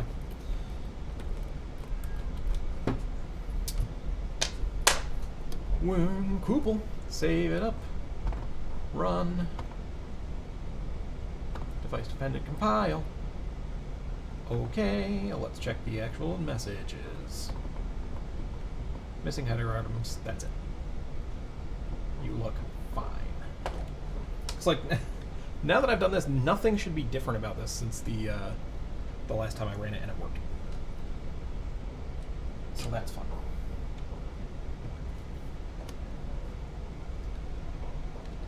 I mean, the NES RWB, and the FTC write and FTC read is... Oh, wait.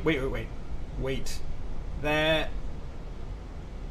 Is that an issue and it's not even warning me about it? Because I don't have pins called FTC WRB and FTC RDB. I just have WRB and RDB. My god, could that be the thing that's screwing us up? And it's just silently not... Well, it's probably putting it in one of those logs that I am being told about. Yeah. There's an interesting thought.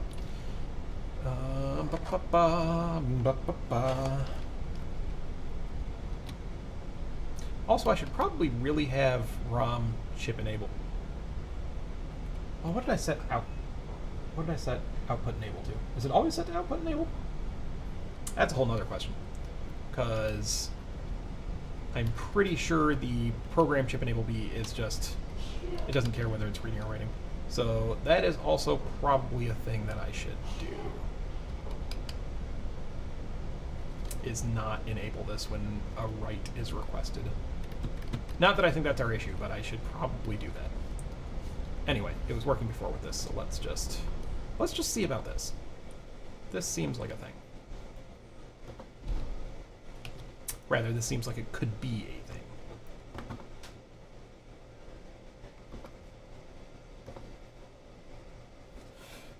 Okay, it's already in there. Give it the old program.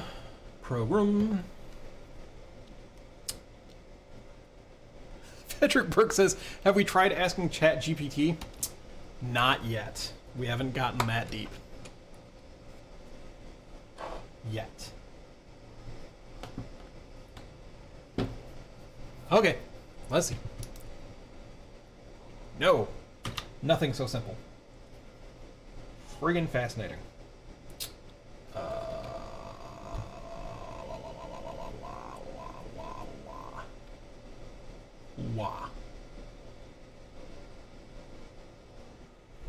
Hardware issue? I'm gonna reprogram this chip again just because I feel crazy.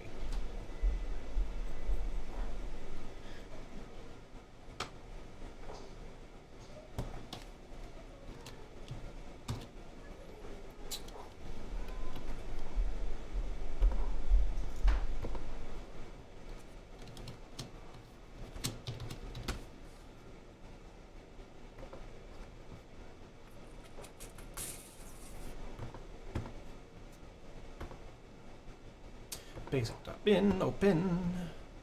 Do the old offset thing. Let's check an obvious thing. I want to see what the reset vector is. It is S01E55.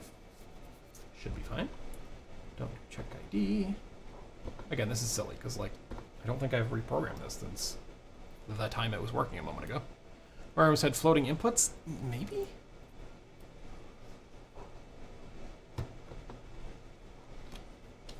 But again, like at this point, this should be back to the state it was in. Should be. Let me check a couple things, because I might want to check the read and write inputs. But still. I know this is silly, but I'm doing it anyway. Did I actually program this? I think I did. I don't know if that part is entertaining to watch or not, because I definitely just programmed it. But I have no trust in my own brain.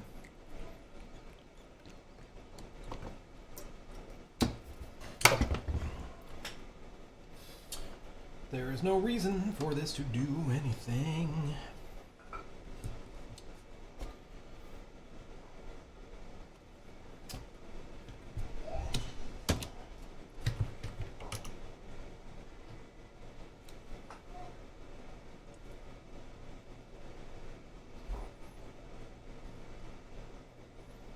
Okay. Alright. Well then, back to this. You know, I don't know. I don't know. I was gonna say something and it makes no sense. Something about, you know, maybe the right enable got triggered somehow, but the right enable, as far as I know, is tied to... No, I looked earlier. It's tied to VCC. So, that is my official diagnosis. Alright, well then, let's let it rip with this guy.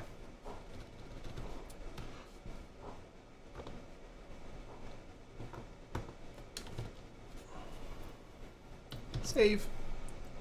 Run. Compile. Yes, I would like to save it. Okay. Switch back to ATF 16 V8B. Cool. Very good. Read. Nope, wrong. Load. ROM FTC mapper. Program.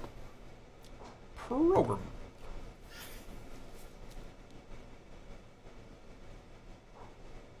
Worm said, I must admit, I don't even grasp what the problem is. Me either. I have no idea what that was, except that clearly something was janked up on our ROM. Out of nowhere.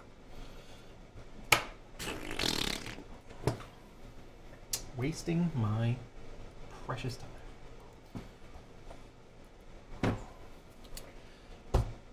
And... yeah, perfectly fine. I don't know. I don't know what the hell that was. But let us proceed. Let us see if we can read floppy thingies now. I lost my book. No, my book is over here.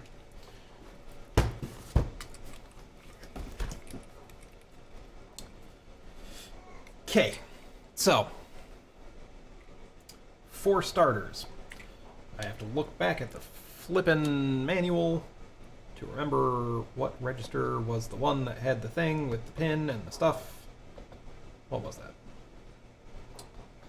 Thankfully, I pulled that up, I think. Yes, bit savers. Save me. Whatever register that was. Status register something. Or no, it was like digital input register.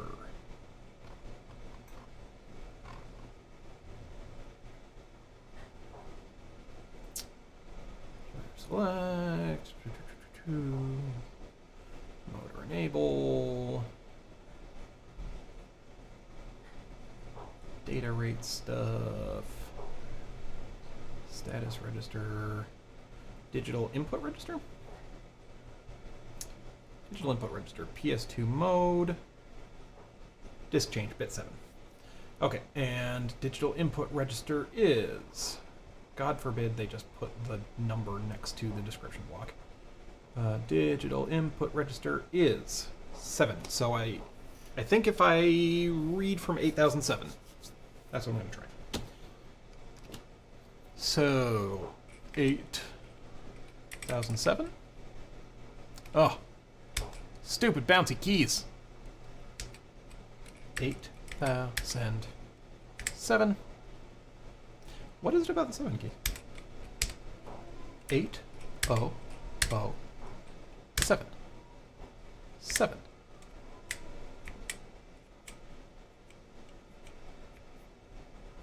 Fascinating. It like types one on the downstroke and one on the upstroke. That's... huh. And just the 7 key. Fascinating. Well, should be aliased in several places. Let's just try 8000. Let's just try 8000F. And read it. And is that inverted? I think so. I think we ground that. Now I have to remember what it's wired to. It's not going to fuck shit up if I start grounding pins. Let me find a lead for this. Oh, sad baby.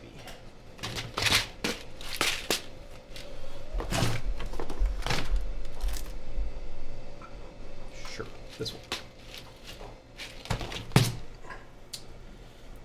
Okay, all of these pins are ground. And I think it is this pin. So AOOF. Set the address. Perhaps it was not that pin. 8OOF. Shit. AOOF. Set. Dump. Still 80. Well, fuck, what pin was it? And was it that I had to pull it high? It might have been that I had to pull it high. Maybe I had to pull it high. Let me look at the design that I used.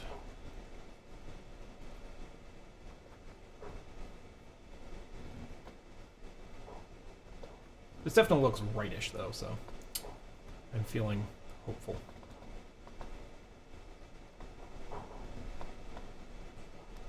Where was that super sweet reference design? Oh, there it was. Yes. Okay, so disk change was on 34. I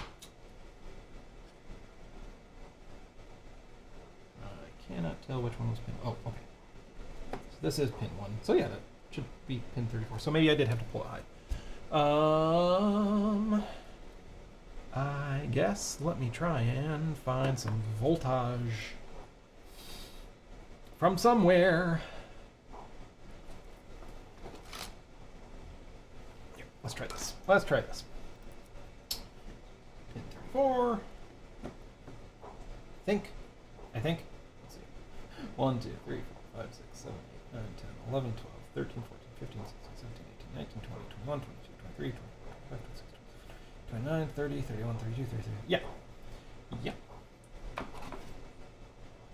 So I think it's just that I have to pull it high. And that the value shown is inverted.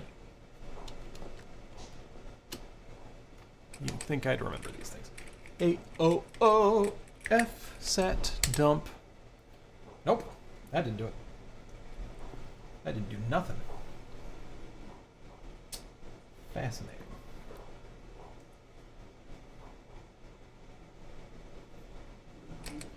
AOOF. Boop. Nope. Nothing. What?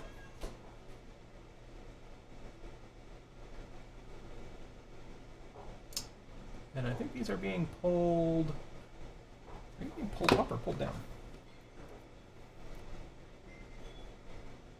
You are being pulled somewhere.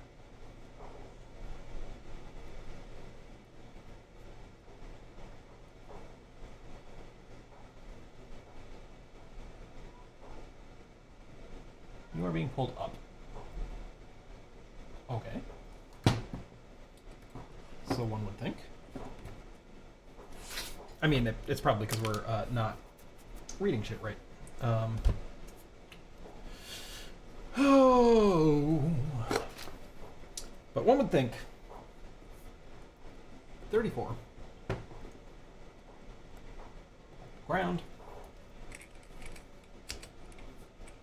8OOF set dump. Still 8. Still 80. Am I reading the right register?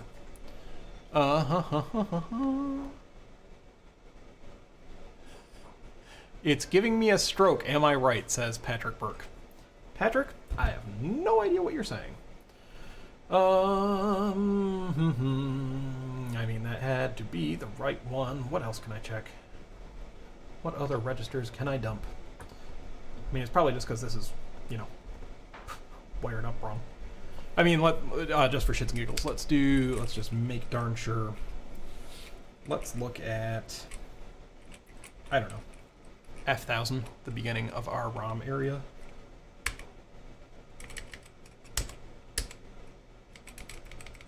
Okay, so that looks reasonable, yeah.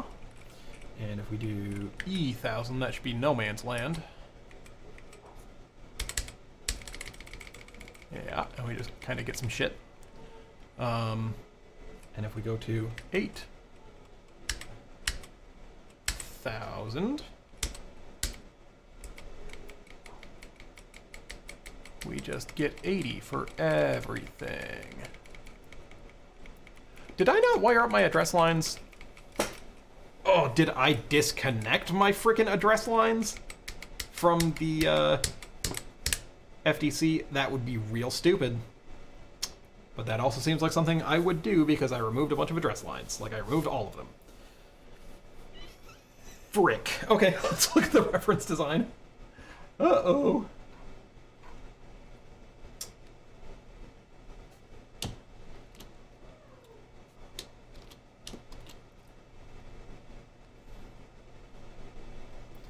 Reference design, where did you go? Reference design, I really want to know.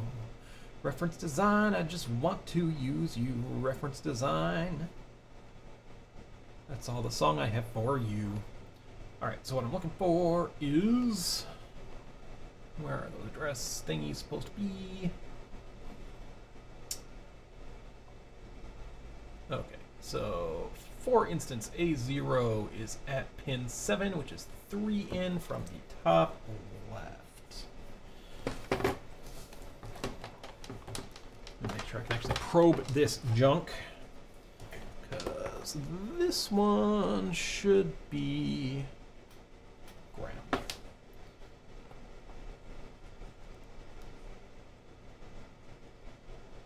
Okay, so that looks good. That looks reasonable. So A0, sorry, A1, this one's supposed to be A0, and A0 is somewhere. It sure is. Let me look at the old pinout again. Here we are. A0 is at 12. A0 is at 12. 1, 2, 3, 4, 5, 6, 7, 8, 9, 10, 11, 12. No, they're connected. Now, it could be those read-write lines. Totally possible. I might want to check that. Or rather, add that back. Because clearly the thing is responding. I just think it's not doing some shit properly. Okay. Next, this one was supposed to be A1. And...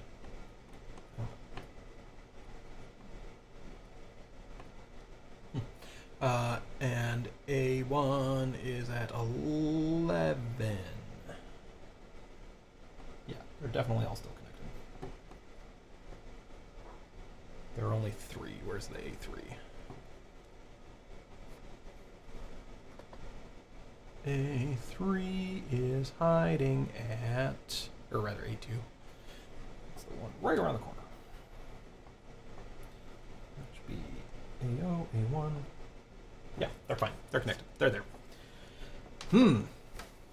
So that's not the issue. Let me probe this junk, says Patrick Burke. I mean, what other terminology would you use? Okay, so I am going to go back to the cupel, and I am going to...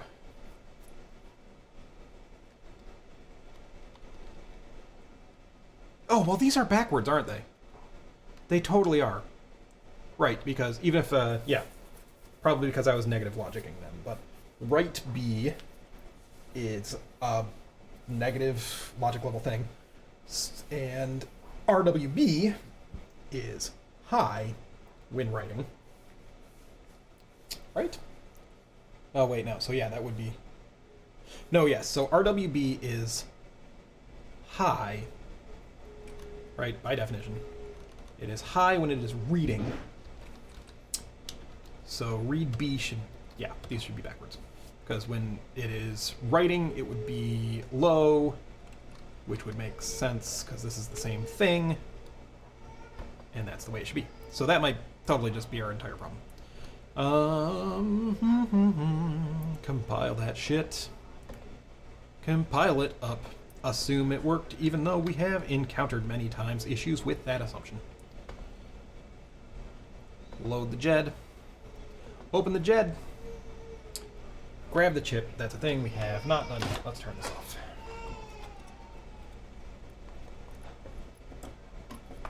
Be very careful because you don't have many of these things left.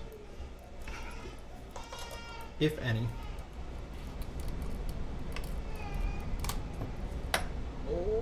Oh, you dumbass.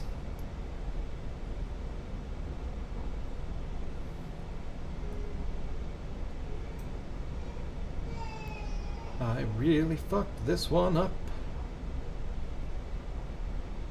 Why can't I just be a patient person?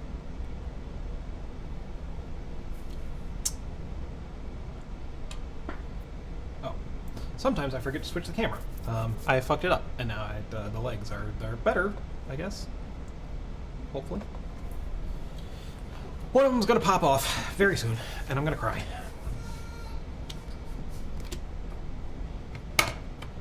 Okie dokie.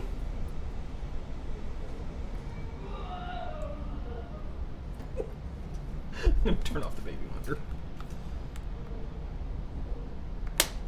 She is a wonderful mother. Okay, alright. Yes.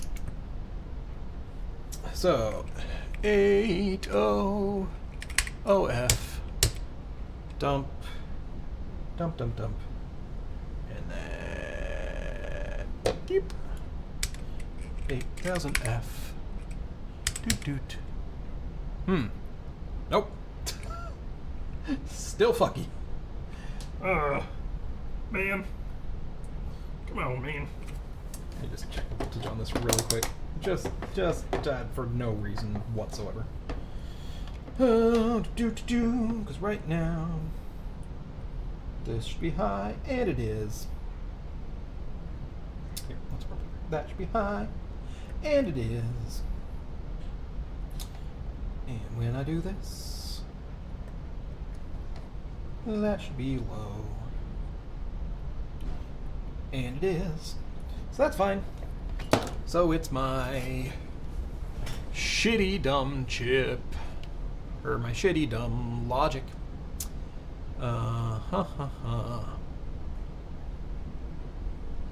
don't know. One second. Just for fun. Yeah, we're still getting the same everything, so I'm wondering if it is a timing thing. Let me just do it. Let me just do it. I am going to literally just grab everything, copy it, and then Control Z. Okay, apparently you only get one. Apparently you get only one undo level. Amazing.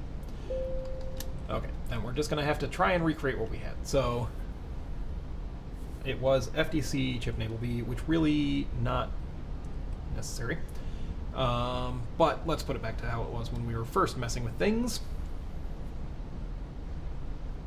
Sorry, I'm just reading and thinking.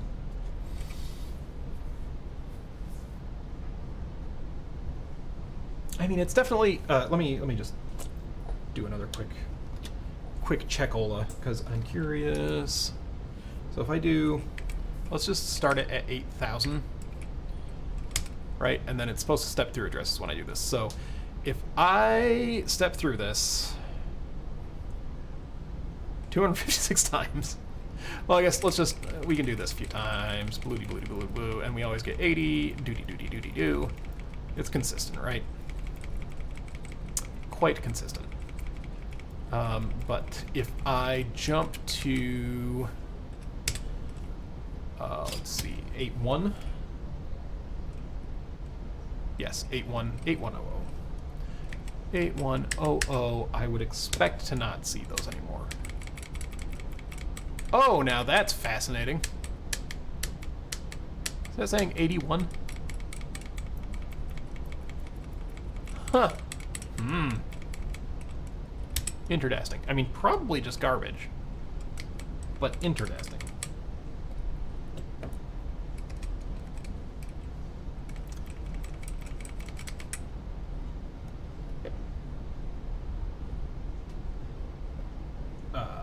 Okay.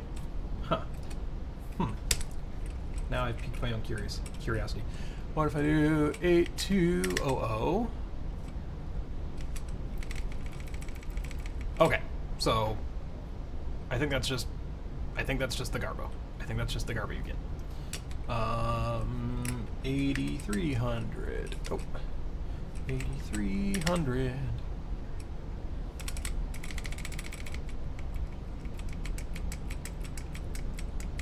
Possibly just that it's reading the high address, like the remnants of the high address line, because there's nothing there. Interesting. So maybe our floppy controller isn't getting selected at all? What do you think about this?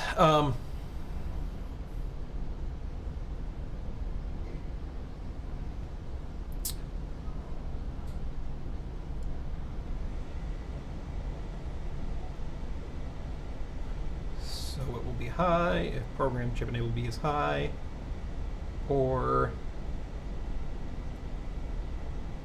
any of those address lines are high. And it's active low.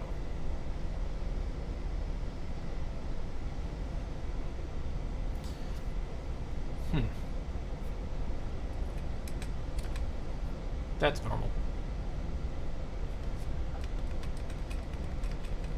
Fascinating.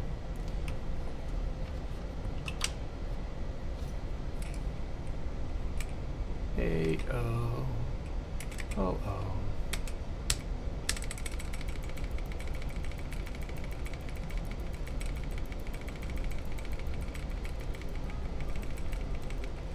Because this is the thing, is I don't know if this is stuff being returned by the floppy controller or if it's just straight up garbage. I guess you know what I should check is whether the pin that I think should be attached to all of the various things are still attached properly, as far as read, write, and otherwise. I think, just for the record, if anyone is still watching this, I know it's been 4 hours of very, very slow everything, but I'm probably going to cut off at 5 hours, and we're at 4:26 right now, so just because I do need to cut it off at some point. I need to set some limits and some boundaries. Anyway, okay, let's shut this shit down and let me look at this freaking pinout again. Thankfully, I still have this up. So what I wanted to look at is chip select is pin. It's the one right next to A0, so it's the fourth one in from the corner. 1, 2.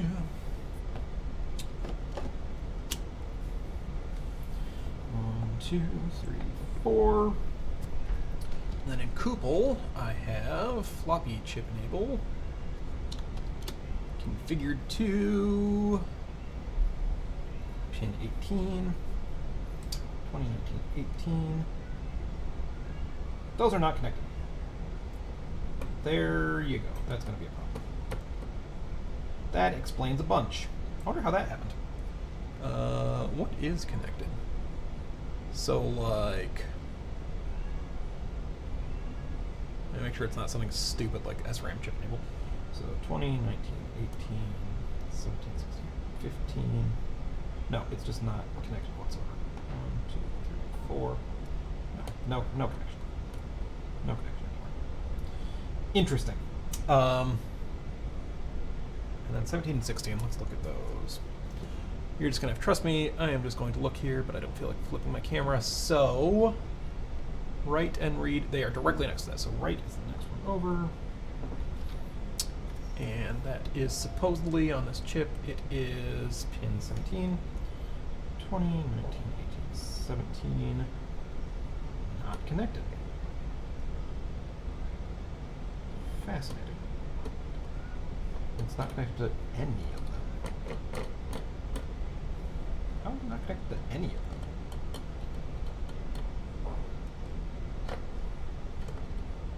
The living shit?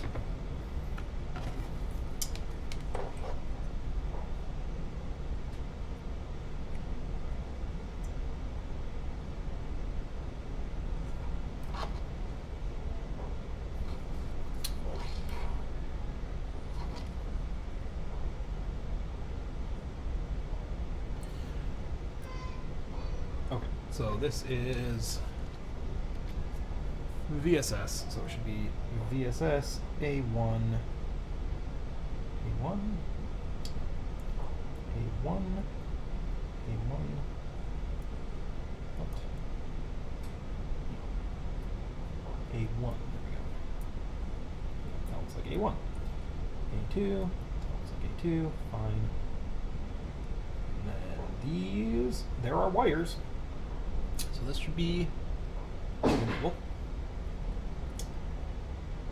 God damn it, I'm not in continuity mode. You moron.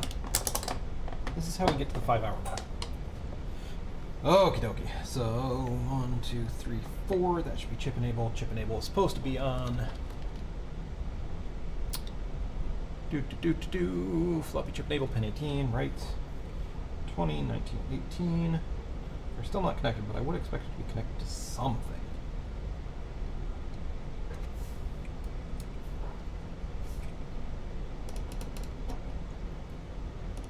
I mean, like, I can see it being connected to something.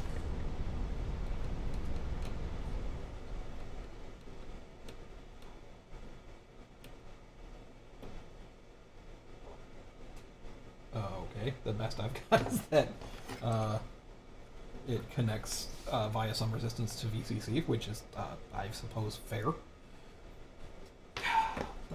What the fuck? So that should be... let me count this backwards. 8. No. 9. 8, 7, 6. 6 is chip select. Where do you go, chip select? Where do you come from? Where do you go? Oh, are my chips all fucked? Because it says it is pin... If I'm touching pin 18 on this side, it looks great. So why do you not?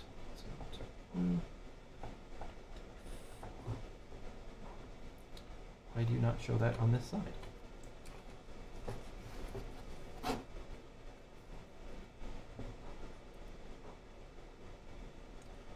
Bizarre. I must have finally just ruined this chip. Because I have continuity on the bottom side, but not on the top side. Fascinating. Oh, it's probably because I stuck... Yeah, now I'm remembering. It's probably because I did ruin this socket, because I stuck jumper wires in there. Yeah, those are very wide. Very wide. Very wide. Whoops. Let's see if I can bend them back into some kind of shape.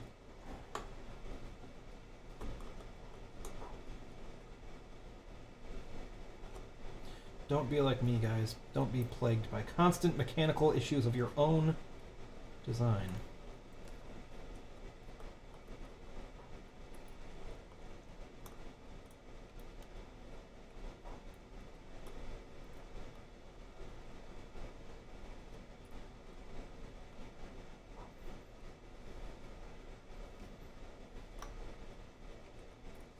Yeah, the contacts inside of here definitely supposed to be touching each other. You know, because they're like supposed to squeeze the leg of the chip and all of that cool shit. If they're not doing that, not really doing an effective job, if I'm going to be honest. Okay, that seems reasonable. Watch this just fucking work now.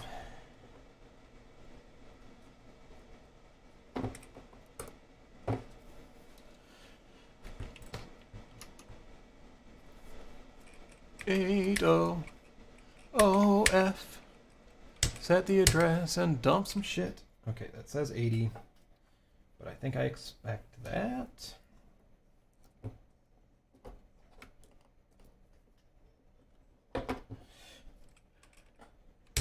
$80OF. Set the address and dump some shit. Nope. Still terrible. Huh. How is it possible that I just screwed things up again? Let me probe that again.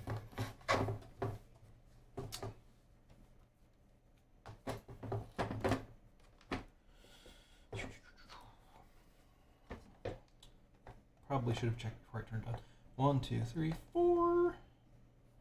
2019, 18. Nope, there's continuity now. So now it is just a problem with my own design.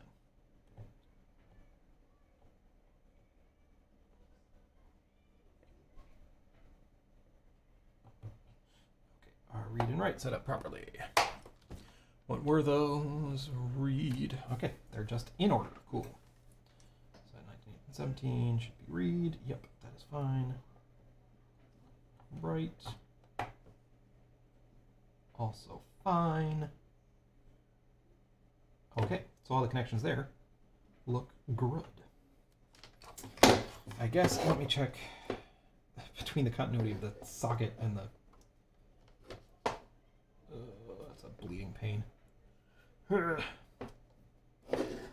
it could also just be that, you know, my address lines aren't making good contact, and I am using so many of them that it's becoming an issue.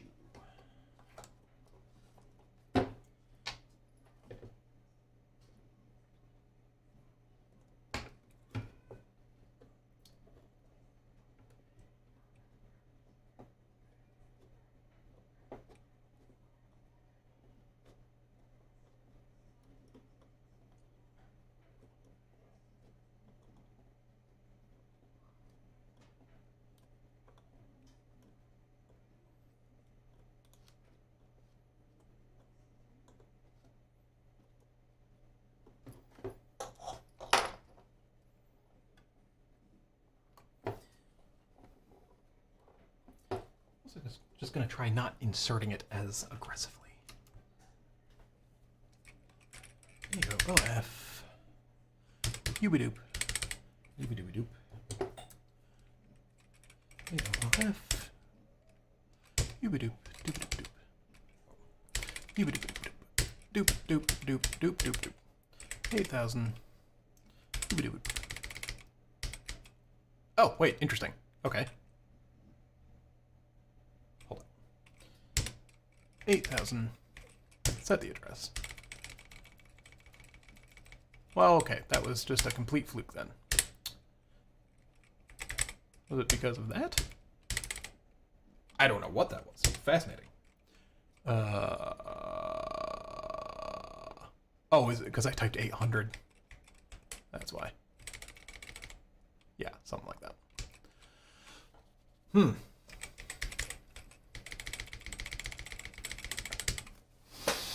My kingdom for some brains. Yeah.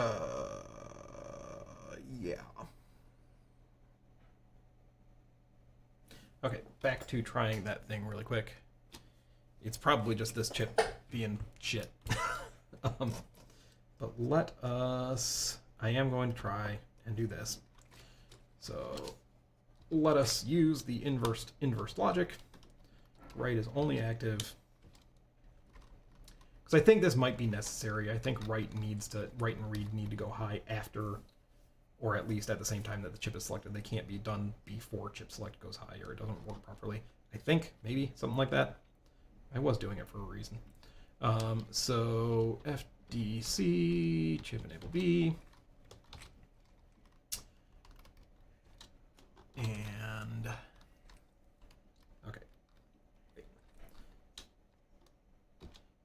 not FTC chip enable B and not right, because it's right, and then not the whole thing, which I can invert the logic, but whatever, that should be the way it is. And so this is the same thing, but invert the read-write signal, FDC, chip enable B. Oh, and this should totally be in my Git history. I suppose I could check that. But this, I think, is right. I think. I don't know. Let's build it. Let's program it. Let's do some shit. Run. Compile. Sure, save it up. Errors. Errors.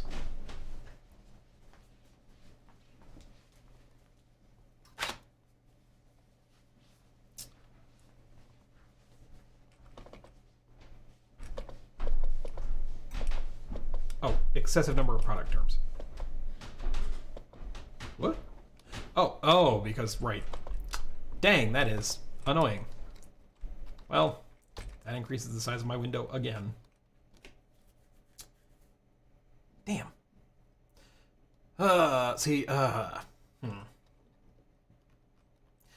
Let's just do this based on, let's start by basing it on program chip enable B.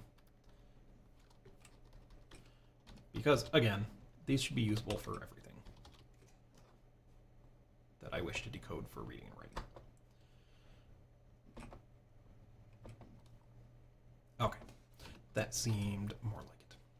Load the JED, open the JED, grab the chip, because that's important.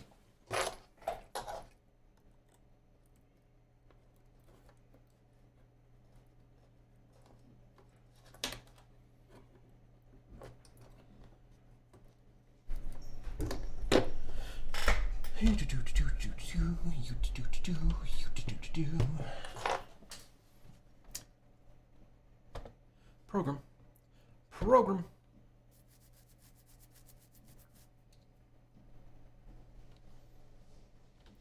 Yay.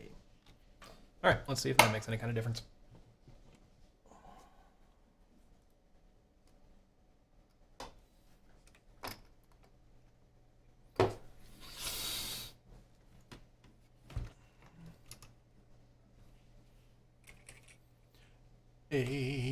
Let's just do 8,000 and dump some stuff. Okay. And yeah. Okay. I think that was it. Because I am seeing repeating values here, which we should be seeing. Lovely. Okay, so let me try specifically AO OF.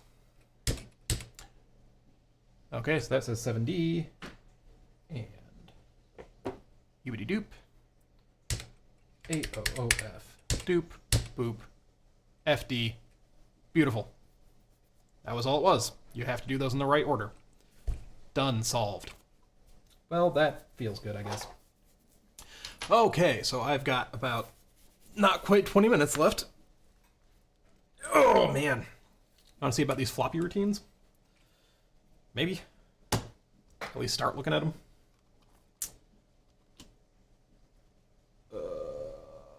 No, because I didn't want to close that in the first place.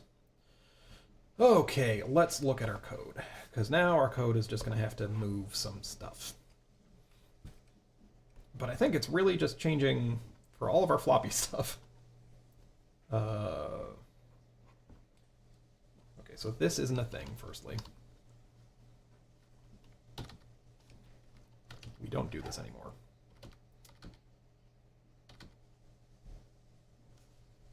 Wait.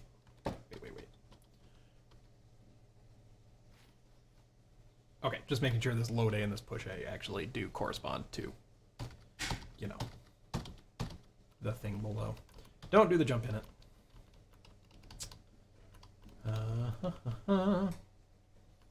Then we do attempt read sector, bleed blue. This is all stuff. These are all calls. So, ostensibly, I should be able to jump down there and change all of the floppy accesses. Okay, so FTC init. Like, I should just be able to replace all of these 68s with 80. Maybe. Hopefully. Hopefully, maybe.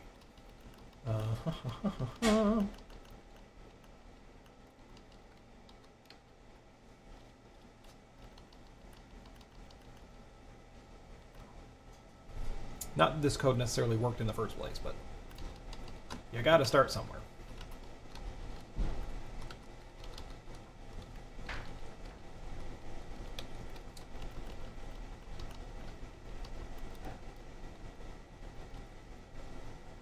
Well, let me know if I missed one. I suppose I should just be doing this. What am I even doing?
Thank goodness I unrolled these loops. I wouldn't have wanted to make this update too easy on myself. It probably would be safe, too, to just, like, do a find replace. But I'm paranoid.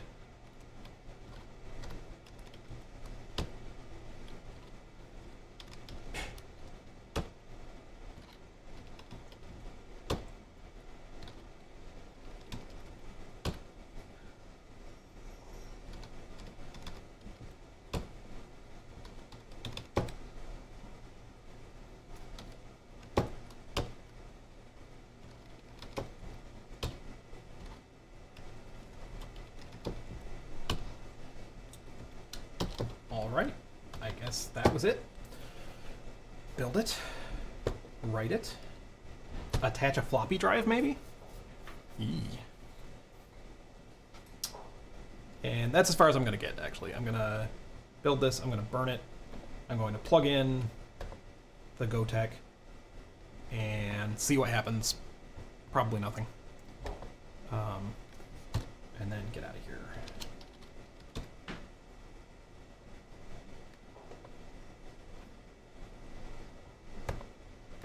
Load the bin, load the bin, load the bin, you gotta load it in. Open it up, hit the offset.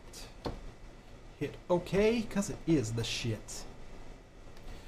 Then we gotta take it out the machine. Then we gotta get away clean.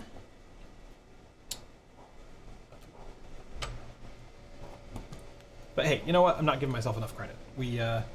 I came in here with no mapping to speak of. Now we've got mapping. We've got the floppy mapped. Next time we can do SRAM. Or just, you know, shove that off down the road. But we have tons of room for SRAM now. And mapping that should be real friggin' straightforward.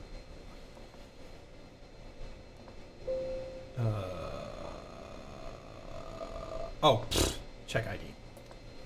That's the first time that's gotten me in. I don't know, look back at the records. It's been a while. I was doing so good. Now I have to reset back to 0.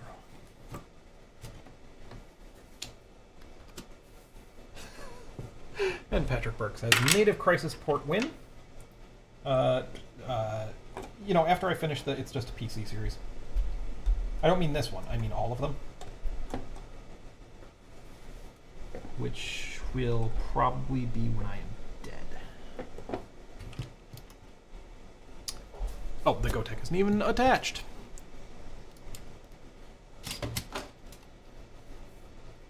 Oh, right. And now we're going to have to do the thing where I power it through the ATX supply. Because we want to turn everything on at the same time. Though, I believe the gotek didn't really like that, if I recall. So I may... Perhaps what we'll do... Like, we'll give this a shot. But, if I do recall... The physical floppy drive likes the power them both on at the same time thing, and the gotek doesn't because it needs to do some initializations. But whatever.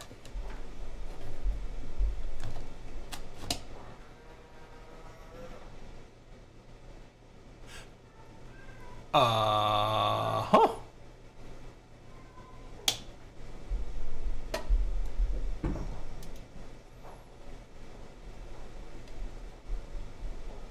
It's definitely doing something. I think it's clearly not reading data correctly. But it's doing shit. Okay, that's fun. I'm just going to plug in an actual floppy drive. Just to see what kind of shenanigans it does and how much stuff it's trying to do.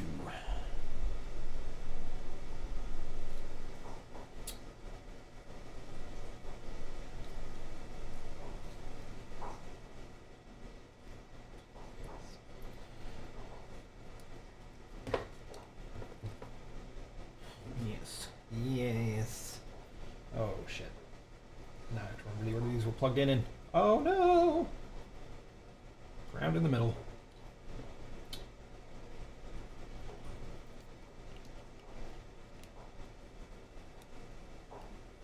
And then something.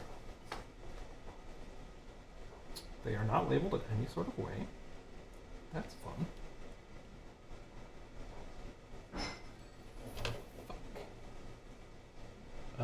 Okay, wait. 5 volt is on the inside. Thank you, gotek. You saved my life.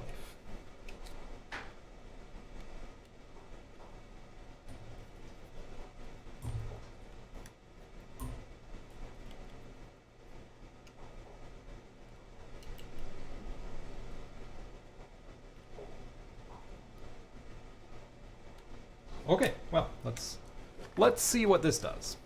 I bet it'll like seek and stuff, and I don't know what data's on this floppy, so, but we might be, you know, back in the bad old days of it kind of works and it kind of doesn't, and I don't know why.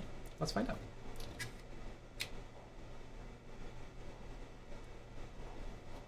Huh. Interesting.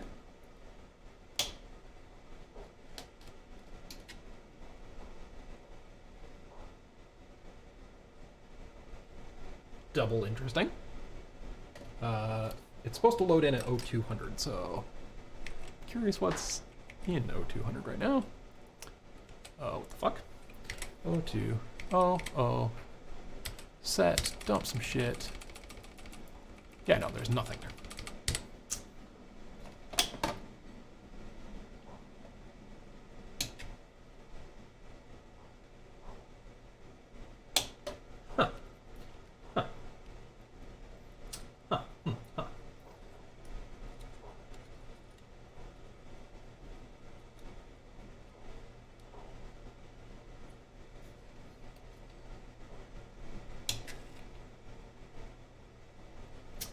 Well, now it's not reading anything, so whatever.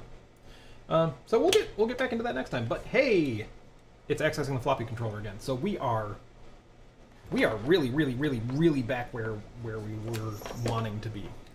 Because everything got set back with this when it got all screwed up, and then I found out that I needed more SRAM anyway, and we needed to basically rebuild everything, and we're there. Like at some point we got to add the actual SRAM, but yeah, man, the floppy controller is mapped in. It's not working as much as it was not working before, but clearly it's being accessed. Where it says, the final computer shall be named Perseverance.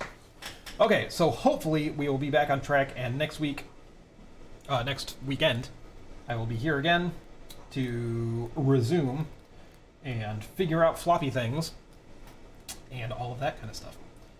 And we will save adding SRAM for when we need to add SRAM. But thanks for hanging out with me for 5 friggin' hours today. That's really special of you. But this was fun, if it was a bit of a struggle. I'm glad I got to spend some time with you guys and my kid doing computers. And it's been real. I don't have much more to say than that. I am tapped. Thank you guys for hanging out. I just love having you guys around. And until I see you guys next time, see ya. Love ya. Bye-bye.